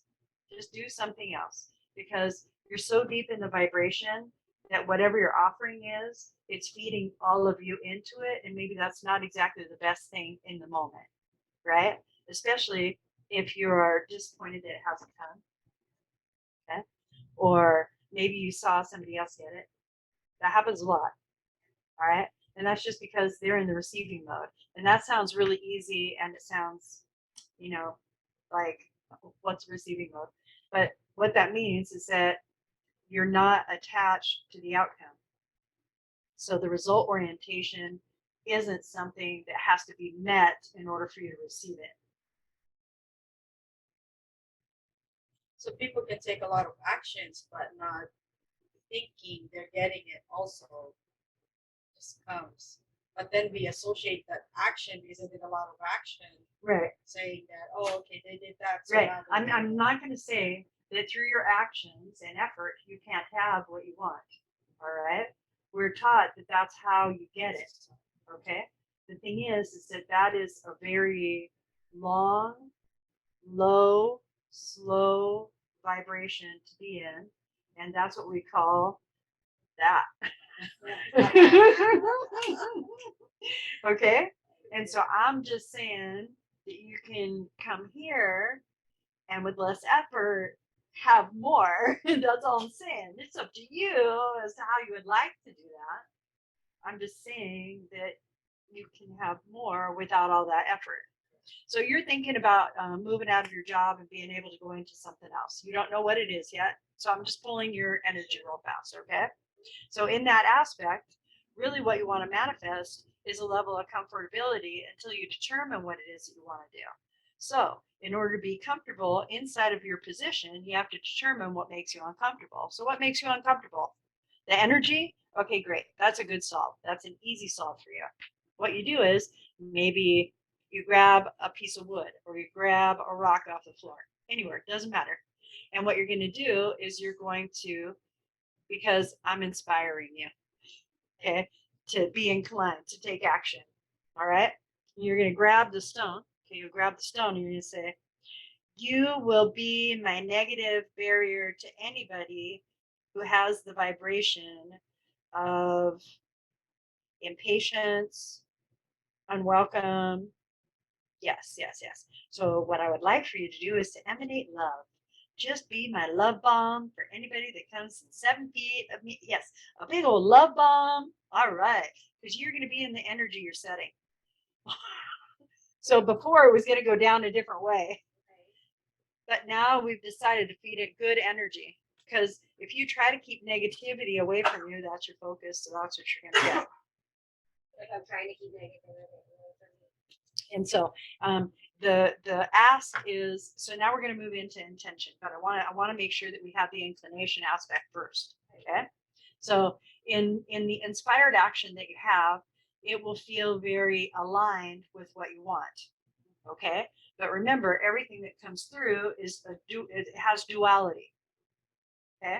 And so it's that same theorem that is for every reaction, there's an equal and opposite. For every action, there's an equal and opposite reaction. Okay. It's law of correspondence in the universe. Okay. What that means is that, okay, well, we'll go ahead and use this and then we'll get it from here because everything is very flowy and reciprocal, right? And it's stored somewhere, either in your body, a planet, a rock. All right. So it's your job to kind of feel through your energy and see what it is you want to keep and experience and what you've already processed and you're ready to let go of. Okay. So how do I let go of stuff? That is one of the biggest questions that I get asked. Okay. So letting go of stuff doesn't mean that you never think of it again. Keep that in mind. So what it means is that you're finding out what holds the biggest charge for you, and you're going to hold on to it until it lessens. Okay? And you do that through a series of different things. You could think about it for about 5 or 10 minutes and go, yeah, I'm done with that. So already you've let it go. It's still your vibration, but now it's less because you took it out to play with it. Now it doesn't hold as big of a charge. All right. Maybe you do some writing on it. You feel like, oh, wow, that's better. Then you go burn that writing. Whoa, that feels even better. All right. Because you're doing physical things that are inspiring you to let go. Okay. It doesn't mean that it's completely out of your field. It just means that you're showing your field that you're willing to physically let it go. All right. So all of these things that you honor yourself with, all the actions that you take with yourself are what make up what your experience is. So if you can get to the point of being able just to let it go on the fly, I want you to tell me how you do that. Okay. I can do it with a lot of things because it's just like our focus. If I don't have to focus on end of month and getting all of that done, then I'm solid. Okay. When it comes to end of month and I'm owing another month, I'm like, oh, I know I'm going to do the work. I was inspired like a month ago to do all this work. That's all it feels like is work to me. I told them it could be fun, and they said, okay, a different subject. I said, oh, that sounds fun. And I started working, and I was like, what the heck? I said, I don't know if I want to do this. And they said, oh, it's okay. You don't have to write anymore. It's fine. Oh, okay, good. Wow. That was nice. We'll channel. Oh, still not in charge. Okay, yeah, sure. I'm good with that. Because that's really what it comes down for me to me is that since at 5, I stopped that process and I took care of myself and I self-parented, right? So nobody could really tell me about how the world worked because I knew. I was living it. I was living it. So if you told me something, I'd be like, oh yeah, that's pretty cool. And I might try it. And if it didn't work, I'd be like, yeah, I'm good. But I wouldn't tell you. I was a secret keeper. So what I've learned is when you're moving into the inclination, you need to know what's motivating you. So again, your motivations. All right. So is it self? Is it like you think that maybe this is how it's going to come? So I'm just going to create a funnel only for it to come that way. All right. So the broader the choice, the better. All right. In action. All right. The less you have to do with your desire, the better. And that is the key. That is the key. Now, how do you do that? Oh, well, you let go and you let go and you let go and you let go and you let go and then you let go. And then you really let go. And then once you're done letting go, all right, you pull everything back in because you're not sure you did it right. And you start letting go again because you just want to make sure you got it right. That's what I'm doing. That's it, right? I got all the answers, and then I'm like, I'm second guessing. And I'm like, Right. didn't I already go over all of this? And I have the solutions, and everything's working out just fine. I let it go, and then the time goes by. No, so I know I don't even have an expectation of time, Right. so to speak. Right. But Right. then I'm like, well, let me fine tune that. Is that okay, or just keep it out there and let it go? Well, Fine tune it we're and gonna let it go we're gonna again? get to that part of it because see that's the recognition part. That's the end result. Okay. And so right now we're gonna dive into the intention aspect. Okay. So I want to make sure what time I'm at. Okay. Thank you. So the intention aspect is all about the meat and bones of the desire. Yeah. Right? And what you want to do anytime you're writing it out, because you should always write your intention out, okay, is before you write it, think about it. Play with the energy of it. Use the phrase, wouldn't it be nice? And then fill it in. And if that one doesn't resonate really well or it doesn't end like, ooh, happiness, I say, oh, that's not the right way to write that. Okay, no problem. Just playing with it. Give me a little bit more information. What else do I need? What is it that I'm not on board with?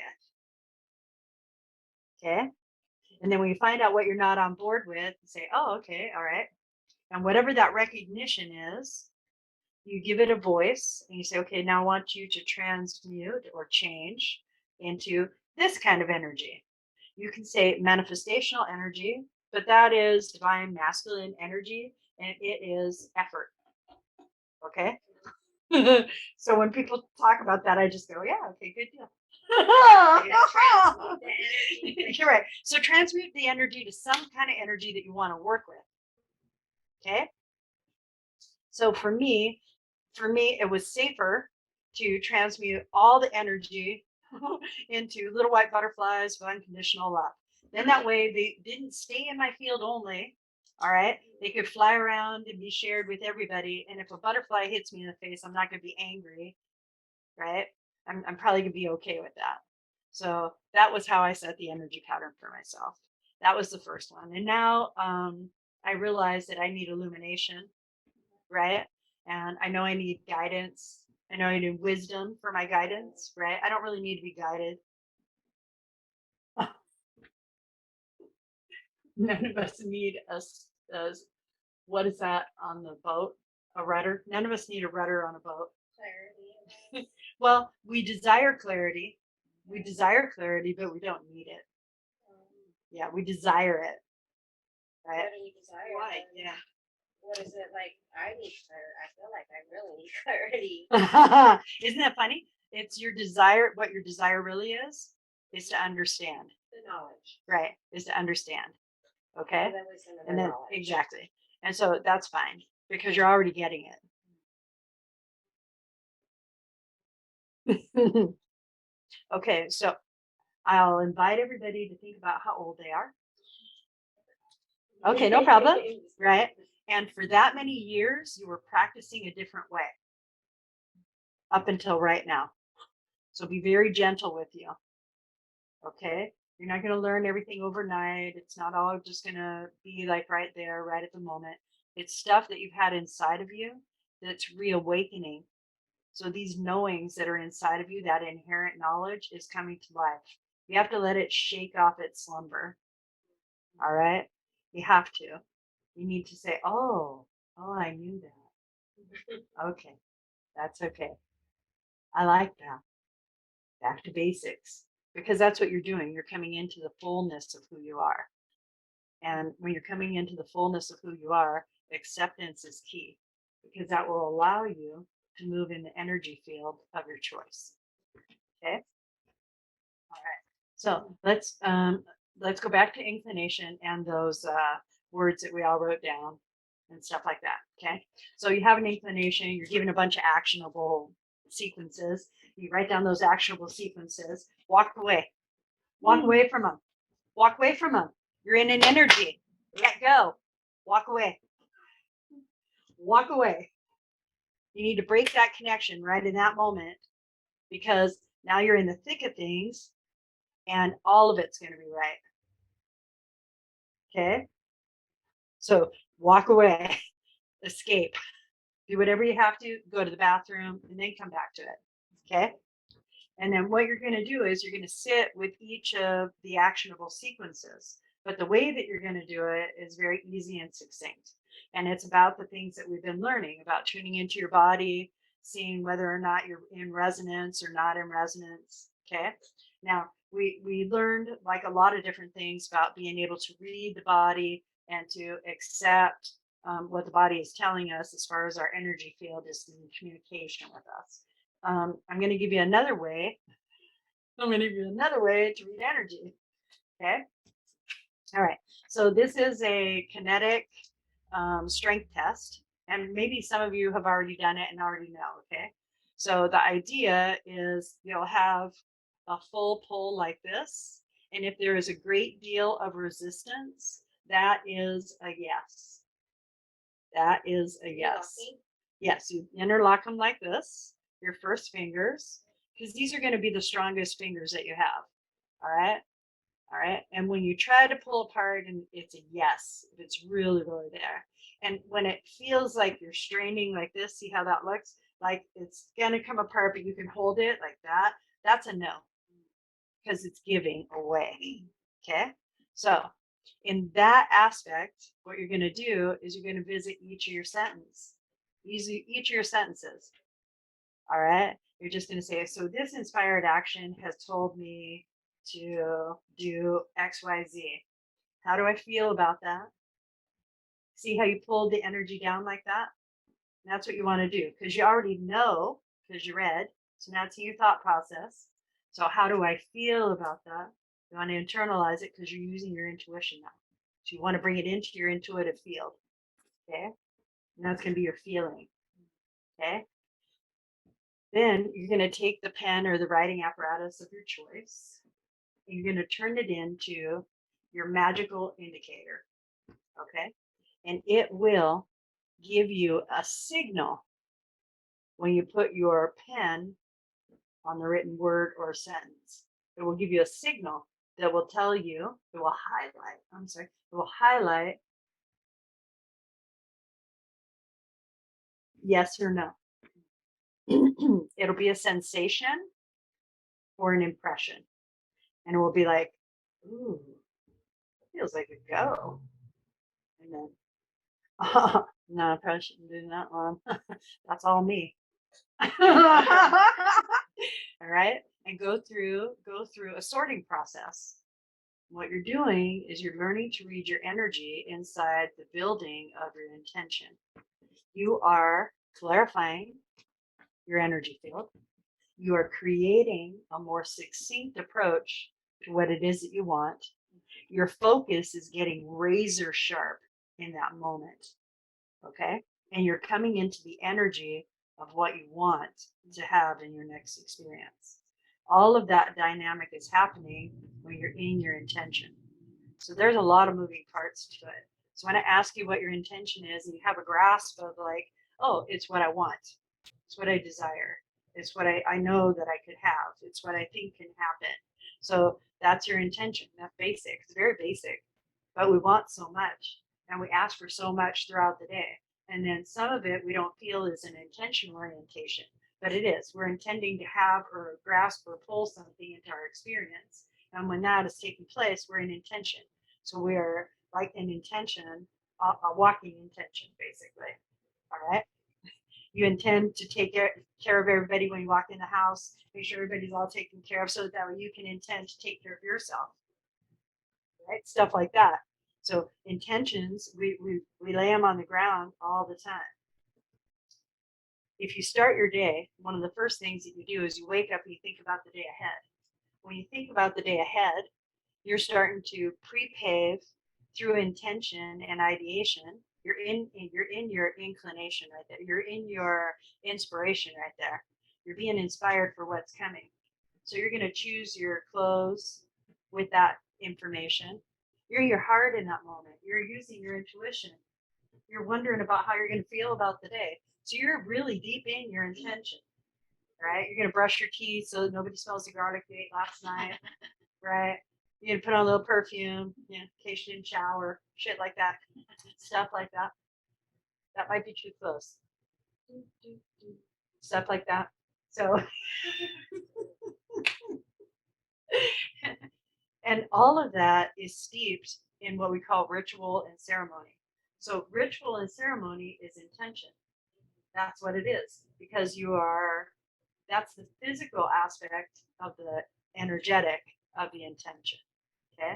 So set your high intention for the day to have a beautiful day and have a beautiful day. Oh yeah. So what I like to do, if I'm going to set, so I call that boundary setting. Okay. And a lot of times intention is key for everything. All right. And it will clear objects. Intention will clear objects. It will clear your space. It will clear you. It will create health because you have an intention, a focus to be a certain way. Okay. To have a certain experience. It is the other things that you bring in, like, well, I don't know, so and so passed away of this stuff, so I don't know if I can have total health, but I could probably have get me by health if I went ahead and I did this, this, this, and this. All that's inspired action, right? So are you sitting with that action? No, you're overwhelmed, so you're just going to do all that action and hope that one thing works out. But your intention is to get healthy. That's the effort that I was talking about. So you can go ahead and do it, but it's a longer road, right? Okay, so everybody's good on the action orientation then, right? Okay, so let's practice. Let's practice. Okay? So I would like for you to think about something that you've been working on, maybe for a while. Okay? Because we're going to go through several different things. Okay? And I want you to write it on a piece of paper that has absolutely nothing else on it that you're willing to get rid of.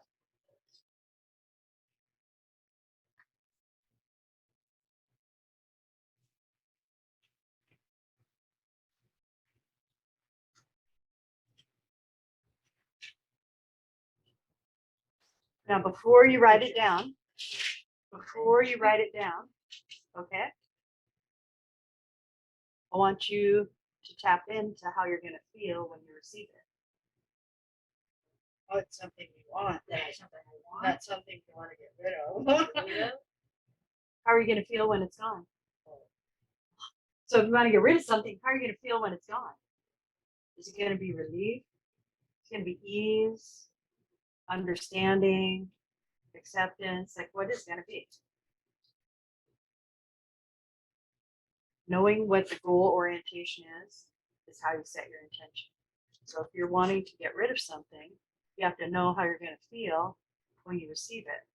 Just like when you ask for money, you have to know what it is that you want it for. Okay? For me, when I want money, it's for my level of comfort. It isn't to buy stuff. It's for my level of comfort. I know that about me now. It took me a long time to understand that because I felt very frivolous just asking for money. I had some, but to ask for more, it was very frivolous for me because I had enough. And I kept asking the universe, well, I just need to pay this bill. I just need to pay this bill. I just need this. I just need that. I just. And that word was I only.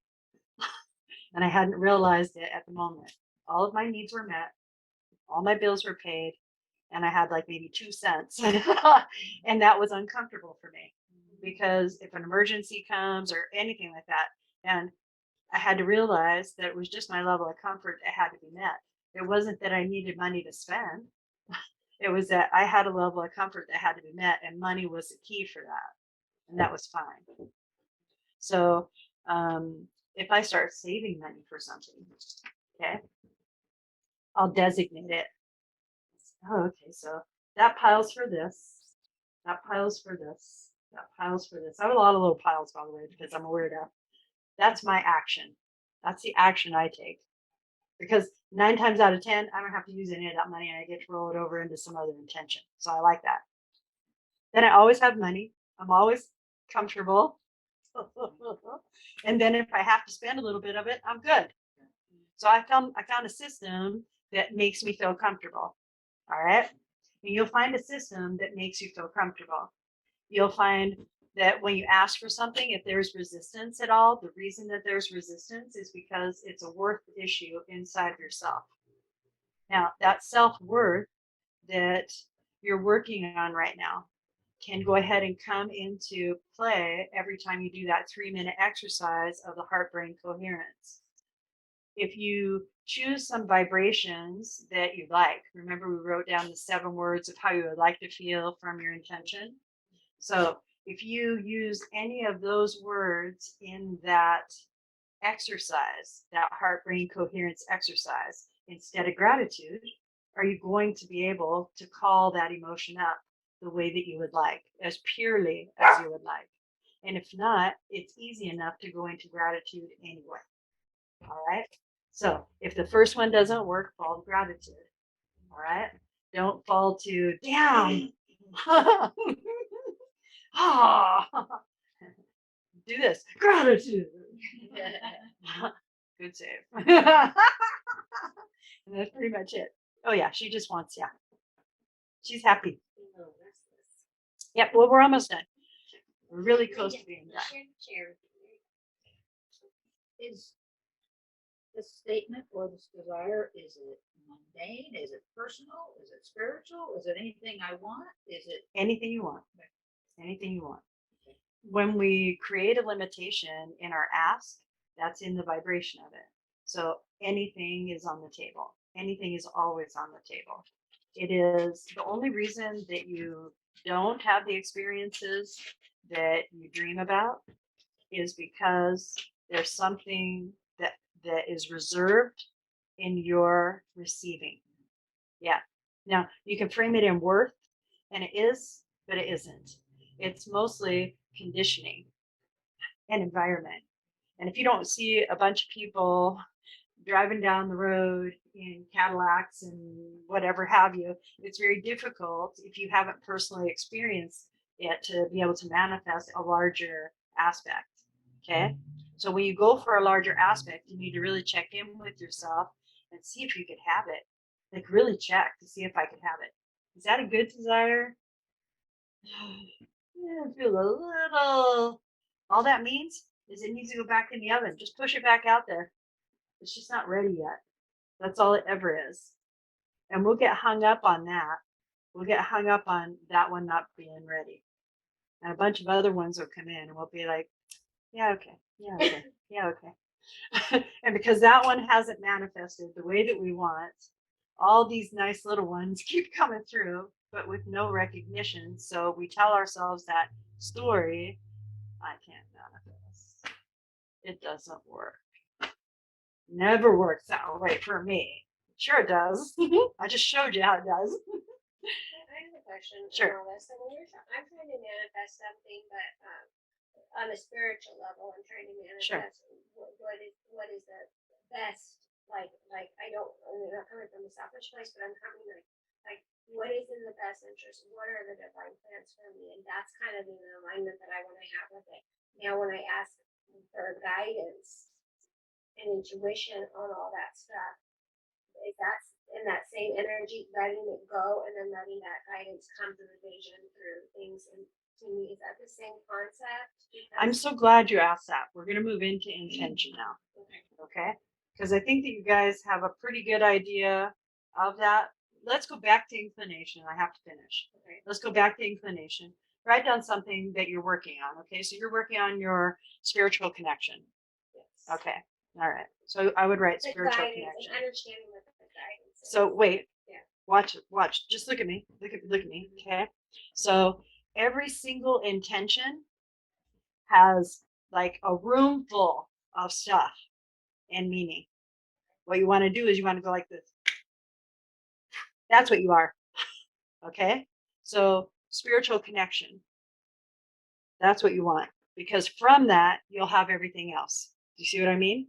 So you have to go down to the core of all the flowers. You have to go down to the pod, into the soil, and find out from the root, okay, what it is that you want. Okay. Does that make sense yet? Okay, so let's say Isn't that within me? yes, it's within everyone. It's everybody. Everybody. I have to ask Everybody myself needs all to- those questions, Well, yeah, right? yeah. You're your best source of information for yourself. Okay. This is what I'm- Everybody is. I'm sorry I said that way, but it's true. Because I can read your field, but it's only what you're presenting to me and only what you're allowing me to see. Okay? And I can dive in once I have like a connection and you say it's okay. That's just my ethical background, making sure that I don't just jump in somebody else's energy. Okay? But even what I see is not going to be what you are going to find because your level of comfort has to be met.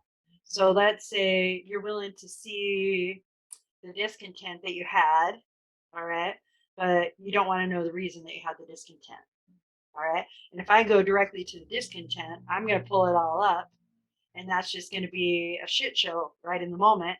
And was it necessary?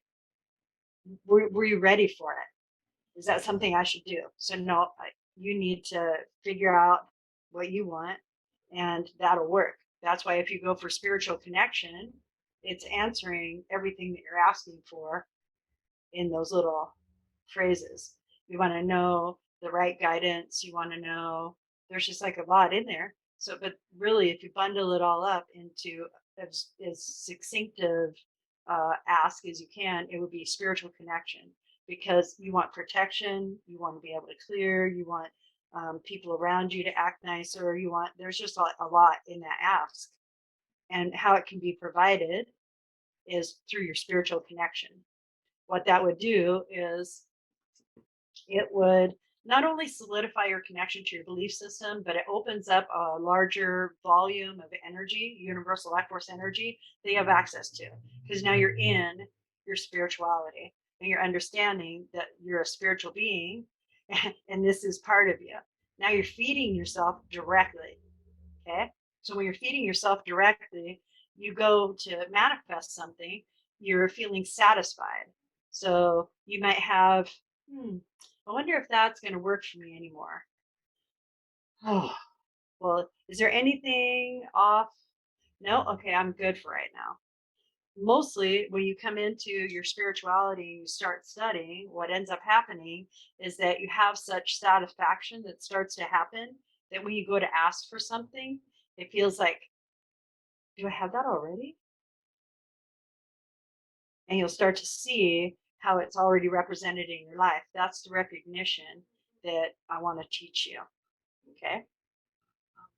You gave me some great, the same thing, the spiritual connection. You gave me some great advice last night. Okay. Great. Absolutely. Probably spot on. And I rejected all of it. I know. All of it. Yeah, I know. Try to be as nice as possible. And That's it okay. was like, not gonna happen. I know. Yeah. So is my intention Okay. spiritual connection, or is my intention to listen to people who know shit? You know? Oh yeah, You but know? yeah, but You know? here's the thing. Here's the thing, okay? Was it your intention to listen? No. Right. Was it your intention to get spiritually fed and connected? Yes. Yes. Did you get what you wanted? I got good advice. Well, but you got what you wanted. You see what I mean? What You've did I got get? what you What did I wanted. want? Spiritual connection. No, spiritual connection. That's what you wanted. I wanted spiritual connection. Right. But I didn't. You didn't want advice. I didn't want it. Yeah. Right. You didn't want I advice. didn't want advice. You wanted somebody to hear you. So here's what happens. Here's what happens. Sometimes when we're resistant to feedback from somebody, okay, it's because we already have the answer. We already have the answer. And all they're doing is muddying the field for us through their good effort. Okay. Mostly it was unsolicited advice last night as well. But I don't think I have the answer. You do. You Well, inherently know. see, You another good inherently advice. know. You know? But yeah, you do. Like, okay. Is it about the box? It's about so much more than There's just more. the box. It's more about the box. There's more about the box. Okay. It's much more than the box. Right, And exactly. that's why the advice was hitting a mark. The advice about the box is excellent. I just can't act on that. Right. So right there, right there, right there, slow it down, really slow it down. That's so perfect, okay? Slow it down. So what you got last night was your answer. You're not ready to deal with the box. So now you can set the box aside and you can continue your spiritual connection. This does not define your spiritual connection any longer, and it will work itself out. So now you can take that out of your vibration, okay? And now you can go back into that place that you're at that is so dissatisfying, okay? Now, while you're in there, peek around. Why are you dissatisfied? What is not adding up for you? And that's what you're investigating right now. You want to just get rid of that feeling. But the thing is that feeling represents a road that you're choosing. Okay? So you're choosing to find out what's down that road. And it feels uncomfortable. It feels uncomfortable. It feels like the unknown. There might be a little bit of fear. You're not a fearful individual. However, when you prefer to have things like this so that you know, okay, there's 5 things that I need to do. Okay. Whereas spirits like this. Yeah. Your spirituality is like this. Kind of. Yeah. And so the idea is that you're defining your spirituality. And you're the only one that can define it because it's your belief system. So what resonates with you and brings you happiness in your heart because you choose happy. So if something resonates, you say, that's all right, I'll put that one in. Not so much. And then you build your personal spiritual toolbox and you begin to have the inspiration that you would like that fits what you want to have or experience or accomplish. You're at this place where people who are learning this particular language feel lost. And I want to assure you that you are not in the weeds. You are so not in the weeds. You're really close to where it's almost like in that moment of capture.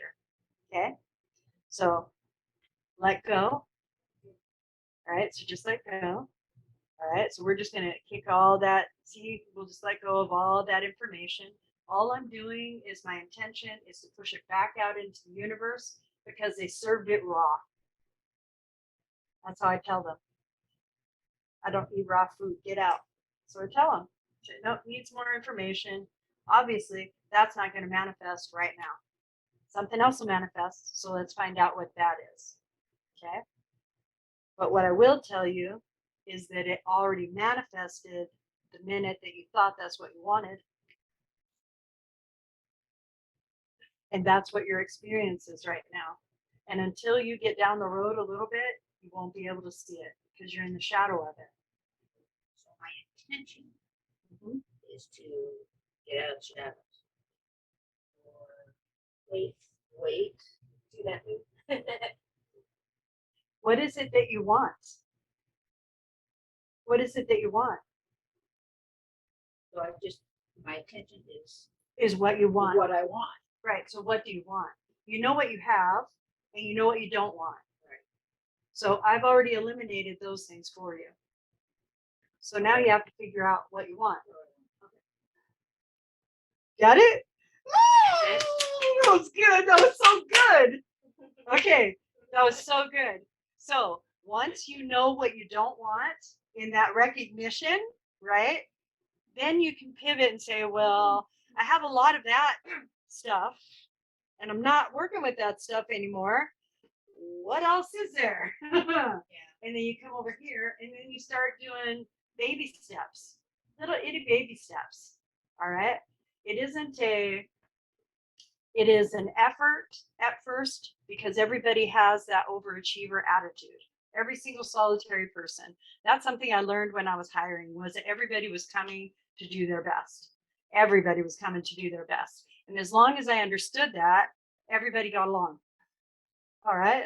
And so I understand that you're doing your best, yet don't shoot yourself in the foot before the miracle happens. Okay. Because it's an energy shift that you're going to experience. And it will be one day like it is right now. And then the next, it won't. And it happens like that. And it's just because you're in a relaxed state of allowance. And then you're like, aha, I get it. Okay. And that's good with most intentions as well. Just not only this situation, but Well, just, this particular situation for you, yeah, I get it. and with most intentions that feel efforted. Okay. So here's the course of events that take place with your intention. You'll go ahead and you'll be in ideation. All right. For any reason, you're inspired. And then all of a sudden you'll say, oh, wow, what a great idea. That's so cool. Well, how would I go about getting that? Okay. So, well, I'm just going to tell the universe, I'm going to treat the universe first, like they're my personal assistant. That's what I'm going to do. I don't know about you, but that's what I'm going to do because they'll knock themselves out to deliver everything that I want and everything's going to be okay. So I don't have to work at Writing that. it down, telling the universe, or is that Yes. speaking it? Yes. Both. Yes. Is one better than the other? No. Stronger. No. You can do both. Yep. You Do can do both. both. You can do both. Overachieve. You can. Well, the thing is if you do both, one doesn't count. You've negated it. So Okay. keep in mind that if you do it twice, you're feeding it down. Oh. Yeah, because you're saying, oh, that one didn't work. Here, let me do this. Ha ha. I was going by myself, I talk out loud a lot. Oh yeah, that's fine. Then That's writing fine. it down is- Well, wait a minute. For you, talking, and then writing it down in one word, 2 words, 3 words. Okay, that's what's going to work. That's going to work for everybody Yeah. because Okay. you're either talking out loud or you're talking out loud. I solidify That's right. That's right. And I You're did it what in you're my doing box. is I what put you're it in my doing. box. Well, wait a second. You jumped. Okay. So hold on. So we did the ideation thing. You pull the inspiration down. Okay, so now you want to manifest, right? So you have to find out what you don't want. So you do that through recognition. Then you step away from it. You break the connection with the things that you don't want. You start to think about what it is that you do want. That starts all of the intention gathering. You're gathering energy. Okay. You're gathering an energy signature that has a name. Okay. And you're going to pitch it out into the universe for a match. And the universe is going to send that energy for your experience. Okay. So we have a tendency to manifest or want to manifest physical aspects more so than spiritual or experiential aspects. Whereas experiential aspects are broader and get answered faster. But you have to know that that's what you're having. So you have to know what recognition is. Okay. All right. So let's say we're in intention and what have I been working on? I've been working on a lot of things. So, oh, I know that one's not quite ready yet. Okay. So good. Okay. I work in energy. So I will bring that energy here and I will look at it and I'll say, okay, well, yeah. Okay. So in me, it represents work and that's why I'm not aligned. In me, it represents work and I'm not aligned because I check. So what I'm checking for is the writing of my September classes. Okay. The writing of my September classes. That's where I'm at right now. So it's like, oh, okay. And I've sat down several times and tried to do it. Just do it. And no flow. No flow. No flow. No flow. No nothing. And they told me, they said the 20th, that's when it's gonna happen. And I'm like going, Today. It's today.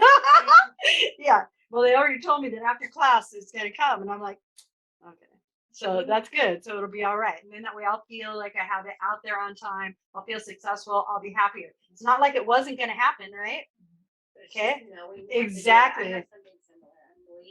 Exactly. And it's right. Exactly. I feel like it's right. Yes. That's perfect. That's a great way to look at it because just like picking fruit, you're going to go out to the orchard and all of these things that you've asked for, and you're going to find the perfect peach that's ready, ripe, sun-kissed, just beautiful. You're going to pick that and that'll be your experience. So you want to pick the easiest things first because then that prepaves your knowledge of being in allowance. Because once it's like having a $5 bill and knowing you can have another one, right? It's at, oh yeah, I got this. Okay, that's fine. That state of acceptance comes because you know that it's happened before. So that's your experience. So your experience plays a key in your intention. All right. So I'm just gonna let go of that. It's like going like this, tapping its foot at me. I don't need that.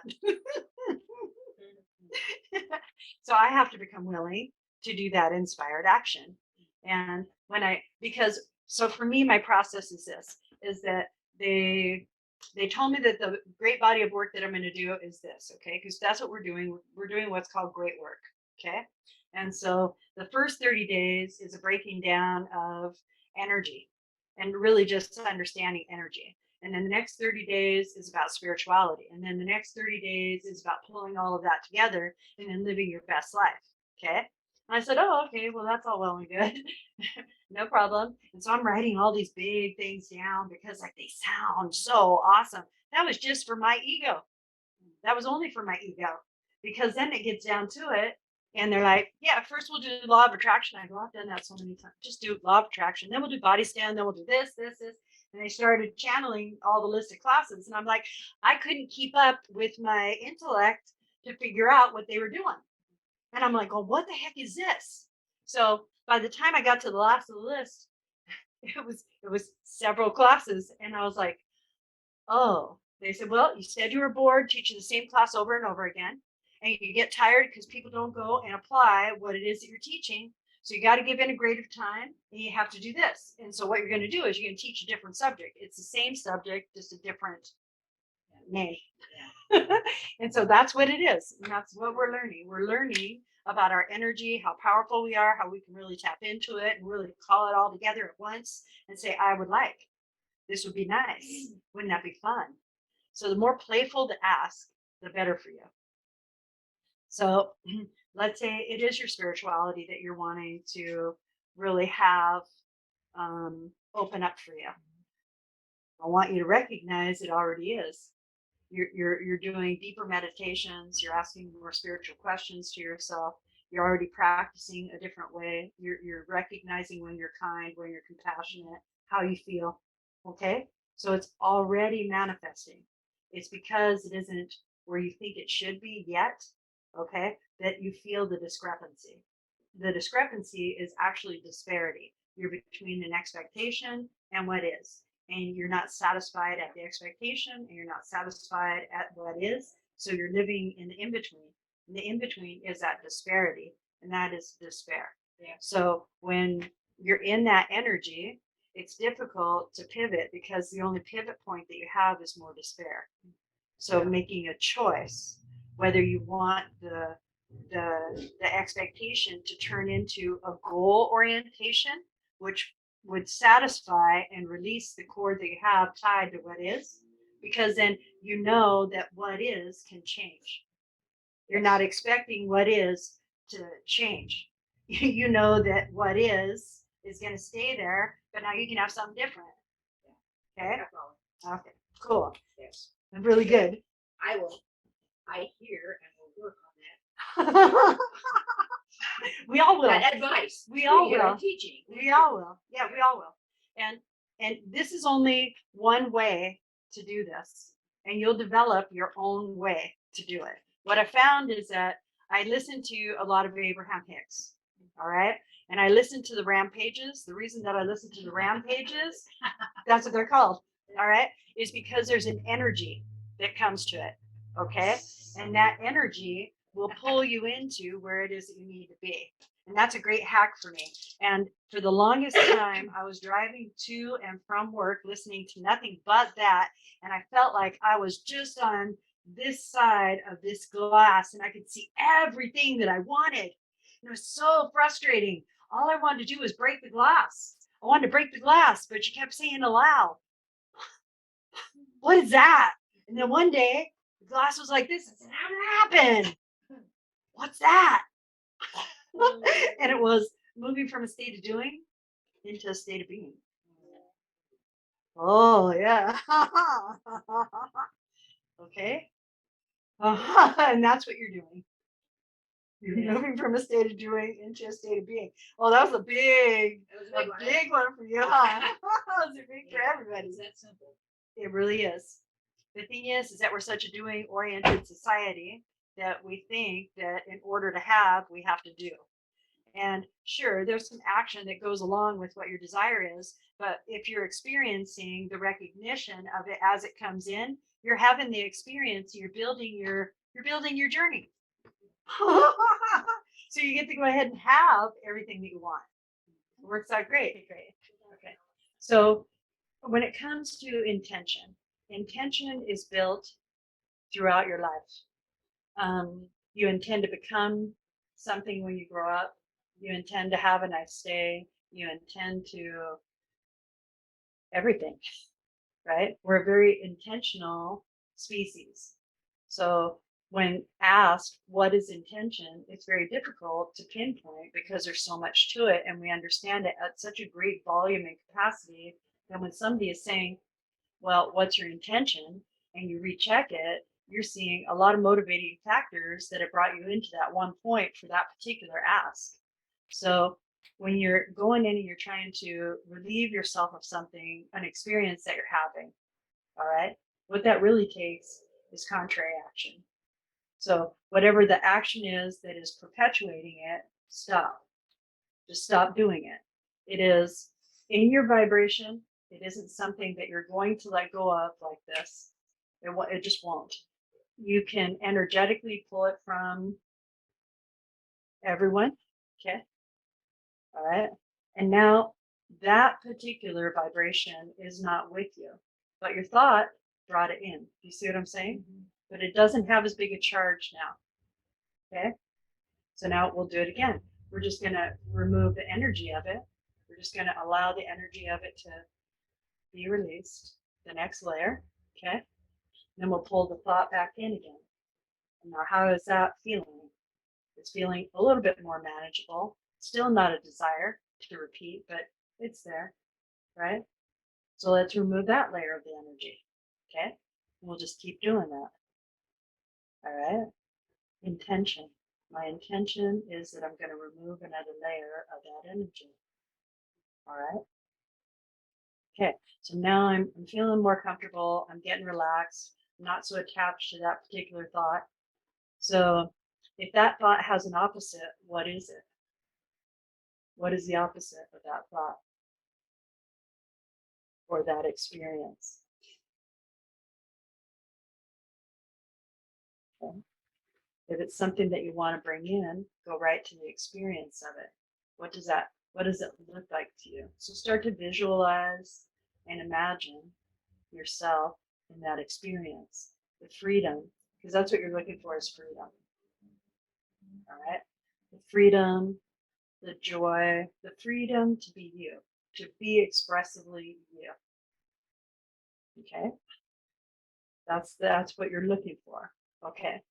So what will that bring about if you ask for that in the universe? What would that bring about if you ask for that joy? You probably have experiences that have joy, right? Love. Well, you probably have experiences that have that energy. All right. So if you manifest with the bigger emotional aspects, you'll start to have those experiences, and that's your pre-paving that you need to do so that you can change the belief system of maybe that won't happen into, but that happens more often than not. But then it's starting to happen regularly. Oh yeah, that'll happen. Yeah, it's good. We're fine. But it's a process because you're killing your conditioning. Okay? Your conditioning tells you that through great sacrifice and effort, you can earn whatever it is that you want. Okay? And that is a regulatory system. All right? And that regulatory system doesn't pertain to your spiritual well being and your experience. It pertains to a monetized society and what they exact in order of what they consider worth. You can practice in that society, yet you're still your universal being.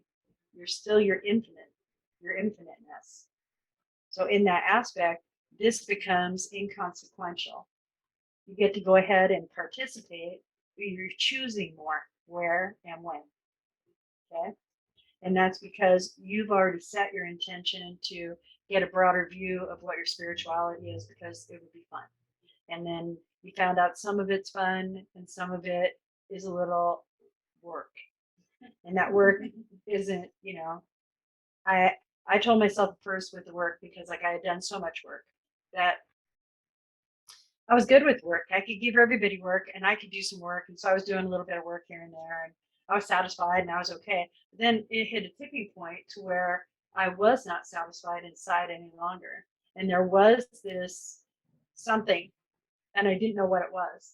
And I wasn't sure like how to get rid of it or how to get in touch with it or what to do. Okay.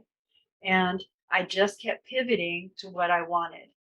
And every time I would visit it, the charge would get less and less and less. It isn't because I pulled it out of my vibration, because I didn't. It wasn't until I did the healing behind it, the recognition behind it for what it really is, that I was able to say, oh, that's what I'm letting go. So if I'm mad at somebody because they didn't get off the start line for the green light, because I'm impatient because I need to be somewhere, I'm not impatient because that person with the red light. I'm in green light. I'm impatient because there's something inside of me that isn't resonating. And so I need to find out what that is. I can blame it on all the outside things, but what it is, the outside things are triggering something inside of me. It's a regimen. It's a belief system. It's something that I believe should be a certain way and isn't being executed in that way. So now I'm being offered another perception. Am I willing to look at that perception and say that that one's okay and become accepting of it so I get broader information? Or am I going to say, no, you need to put your foot on that accelerator so we can all get to where we're going? Because I'm speaking for the people. We all need to do this. Right? So depending on how you've built your regimens, when you're adding new regimens, new perceptions, new ideas, the thing that really can help you is being honest about where you're at when you're receiving it. Okay? Because just like you said, I get it, but just one more time, because we all need one more time. We do, because I'll go ahead and I'll manifest like a lot, and it will be awesome, and I'll be going, and that it's that sustain that I talk about, where I'll be like this, and the vibration's awesome, and then all of a sudden I'll be like, wait, where'd it go? What happened? What happened? And like, I can tell you a day, I was doing really good on this one day and I'm bopping around, I'm having a really good time. And I'm just like, I'm in here dancing, I'm over there creating, and I'm just like, I do stuff like that. So I'm just like, ooh, right on. And I go to walk into the kitchen and I smack my toe. And I still think I broke it. It looks like I broke it. Anyway, so I smack my toe and I'm like, oh, whoa, what's that? How am I vibrational alignment for that? And what they say to me is this: you didn't pick your foot up. I said, but that shouldn't have happened to me. They said you didn't pick your foot up. And I was so much argument over something happening to me and me having that experience. And why did this happen? I was so joyous and everything. They said, are you still gonna dance? I said, oh hell yeah. They said, then your vibration hasn't changed. You're just having an experience. I went, oh. And that's what it is. Exactly. I'm like, I'm not gonna let that change my vibration. Get back up.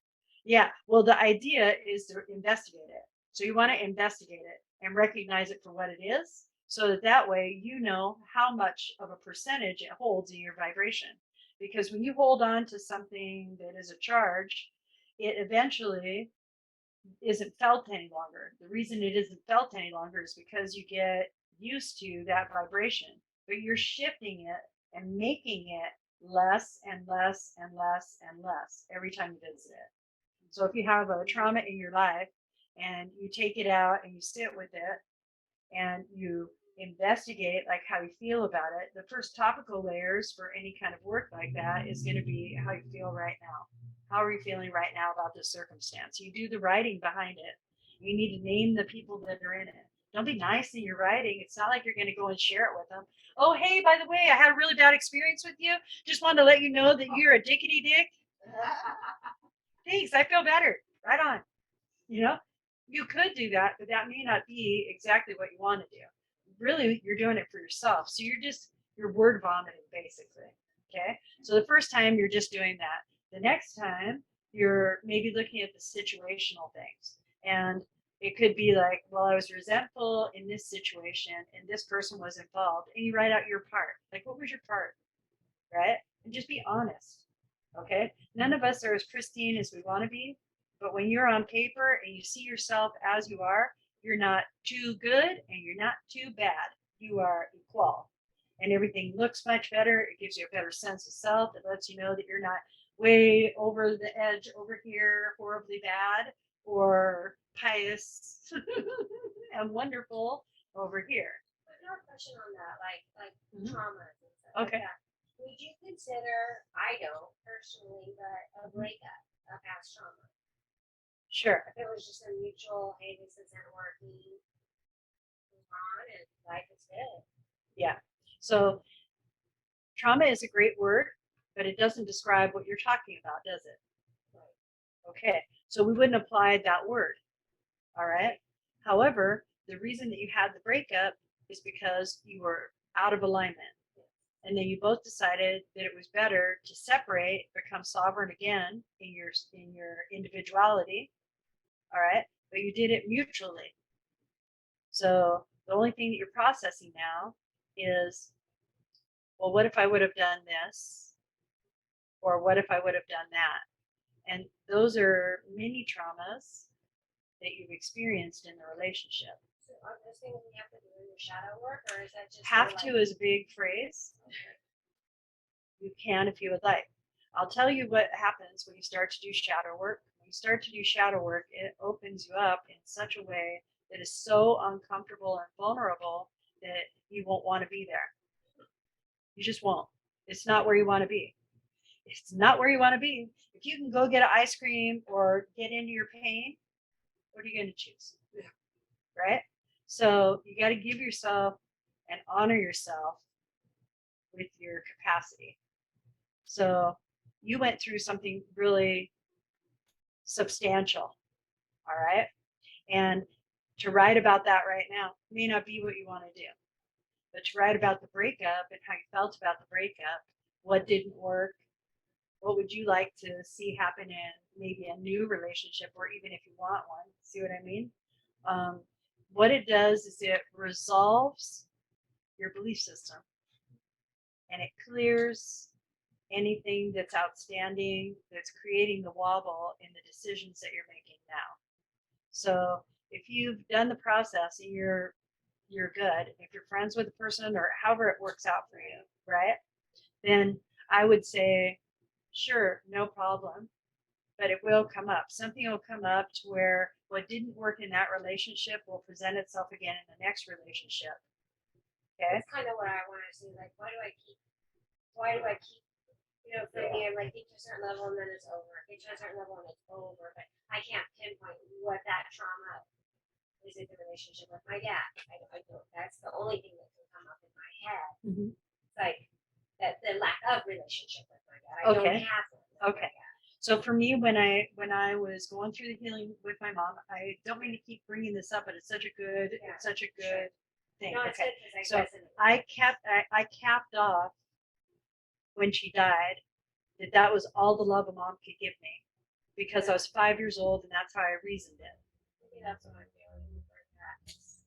Yeah, I feel like I might care less if I was dead or alive. I know he does, but he's incapable. He's incapable of it. But I have to live that. I know that. If that was to be the biggest trauma in my life, or the biggest upset, I feel like that would dealing with that would just clear my heart Mm-hmm. with that space. Right. But like that's why I just asked about the breakups because I don't have pain from my past breakups. I'm friends with all of them.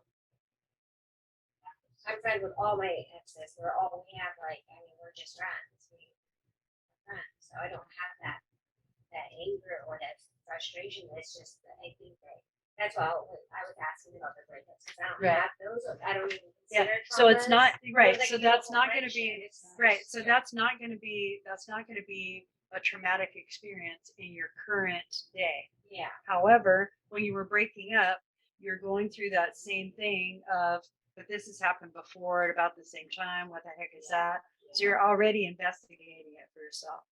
So those things are starting to come up more. All right. And that's what happens in your spirituality when you start to really do like inside work, a lot more comes up because there's so much in there. And we're conditioned in how we're raised to, as like he was talking about, just check off boxes outside and then we're set, we're good. Okay. And when we're not checking into our energy field and knowing what we have in there, we're walking around with so much ideation, so many ideas, and we're getting them from other people, from ourselves, from TV, from radio, from the song, from just a conversation we overheard. Yeah. Right? So just being clear is really key.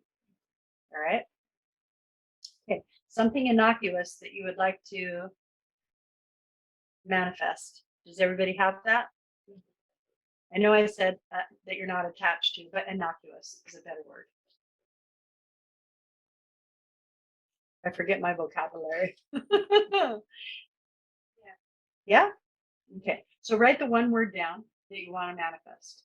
Okay. But before you write it down, I want you to pull everything that you believe you're going to receive by having this experience into your heart. Pull it all into your heart.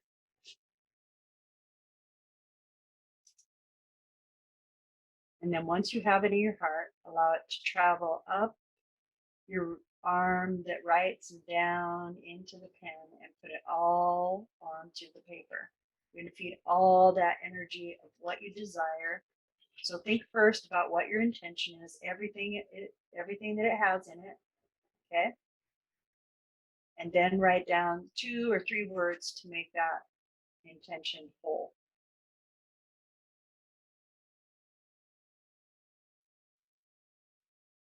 This is called the formulation of the intention before you What are write the it 2 down. words that I'm writing? It's up to you. No, but for I wrote what my manifestation is. Right. For that, and when I get rid of that, this is what I'm gonna have, right? That is, and then what were the 2 words? So what you're in right now, all right, is you're in your intentional field, your purposeful field, okay? And you are deciding what you would like to experience. And so as you're in that field, you're creating reasons why you want to have that experience. You can do so through emotion, like what emotions will you experience? What kind of experience does it look like to you? Or does it feel like to you? Or do you think it will be?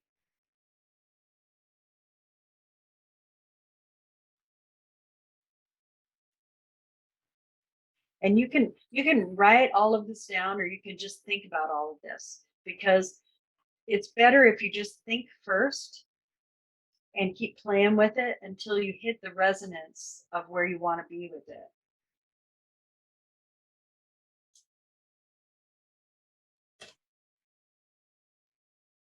So I might like a pink sweater, but if that particular pink sweater came in, that may not be the one that I want to wear. So let me see, what kind of pink sweater? Well, I could take any number of those. Those look really good. Okay.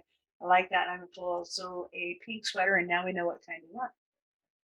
You don't have to write it all down.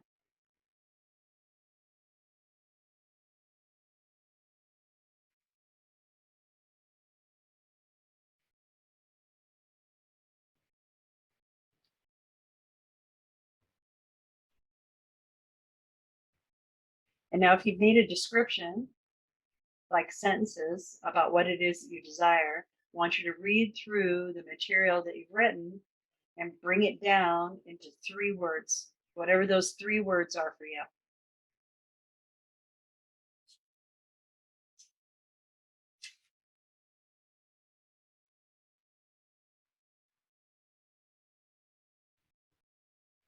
What you're doing right now is you're drilling down into what you really desire.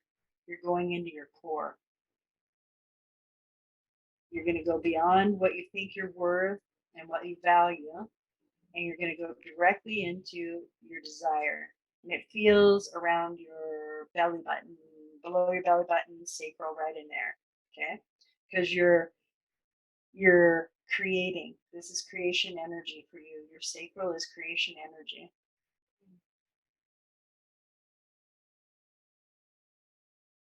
And then let me know when you have those 3 words.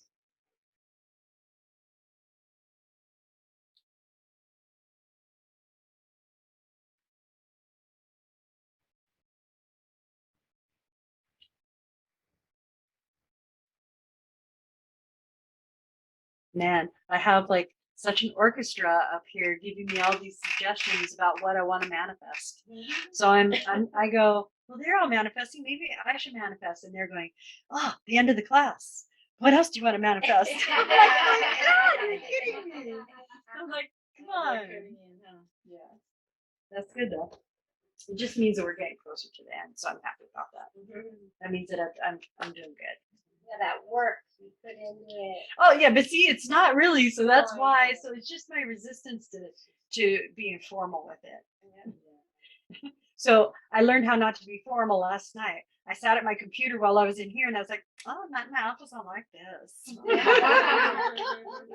So I figured out a hack to make me feel comfortable to do it. So I got it now. It's just but that's why the 20th, because I had to get comfortable. Not, I had a lot of excuses. It'll come in. Maybe I could just teach every day, and I'll just like no description. This is what I'm teaching. Crapshoot, come on. No. Can't be that. Oh, whew, you got it? You got it? You got your 3 words? Okay, did you get your 3 words? Did you get your 3 words? I felt all of it when it came in. That was really good. That was like, boom. That's what you're looking for. You're looking for that explosion on the paper. Okay? With finality, what you did was you released all of the energy into the paper. That's what you did. So now you're not holding on to it. Perfect. That's right. Fire. I love fire. So fire is very cleansing. But what I would do right now is I would go ahead and I would start to feel really good feelings about how it's going to be when you have the experience and taking the pen and putting the pen directly on that intention, because now you're going to fill it through goal orientation. You're going to fill it up with goal orientation. You say, and I want it to look like this, and it would be really cool if this experience would happen, and ooh, wouldn't it be nice if that happened? Oh yeah, and then with this, that could happen. Oh yeah, I really like that. Oh, thank you so much. Oh yeah, I see that one coming. Oh, right on. Yeah, more of that, more of that, more. Not yeah, that one. That perfect. And then you just start pulling in the energy of what it is that you want to experience. So now you're all in the energy of it. Feels different, right? Feels heady. Good. Now you're ready to go ahead and release to your personal assistant that which you desire. All right. So what we're going to do is we're going to go outside and we're going to have a fire ceremony. The paper that you've written your 3 words on, when you've brought it back down into this particular form, you're going to fold if you want, but you're going to take the paper and you're going to go and burn it safely without hurting yourself in a fire, because that's going to be your final act of release to the universe. Okay? We'll be back.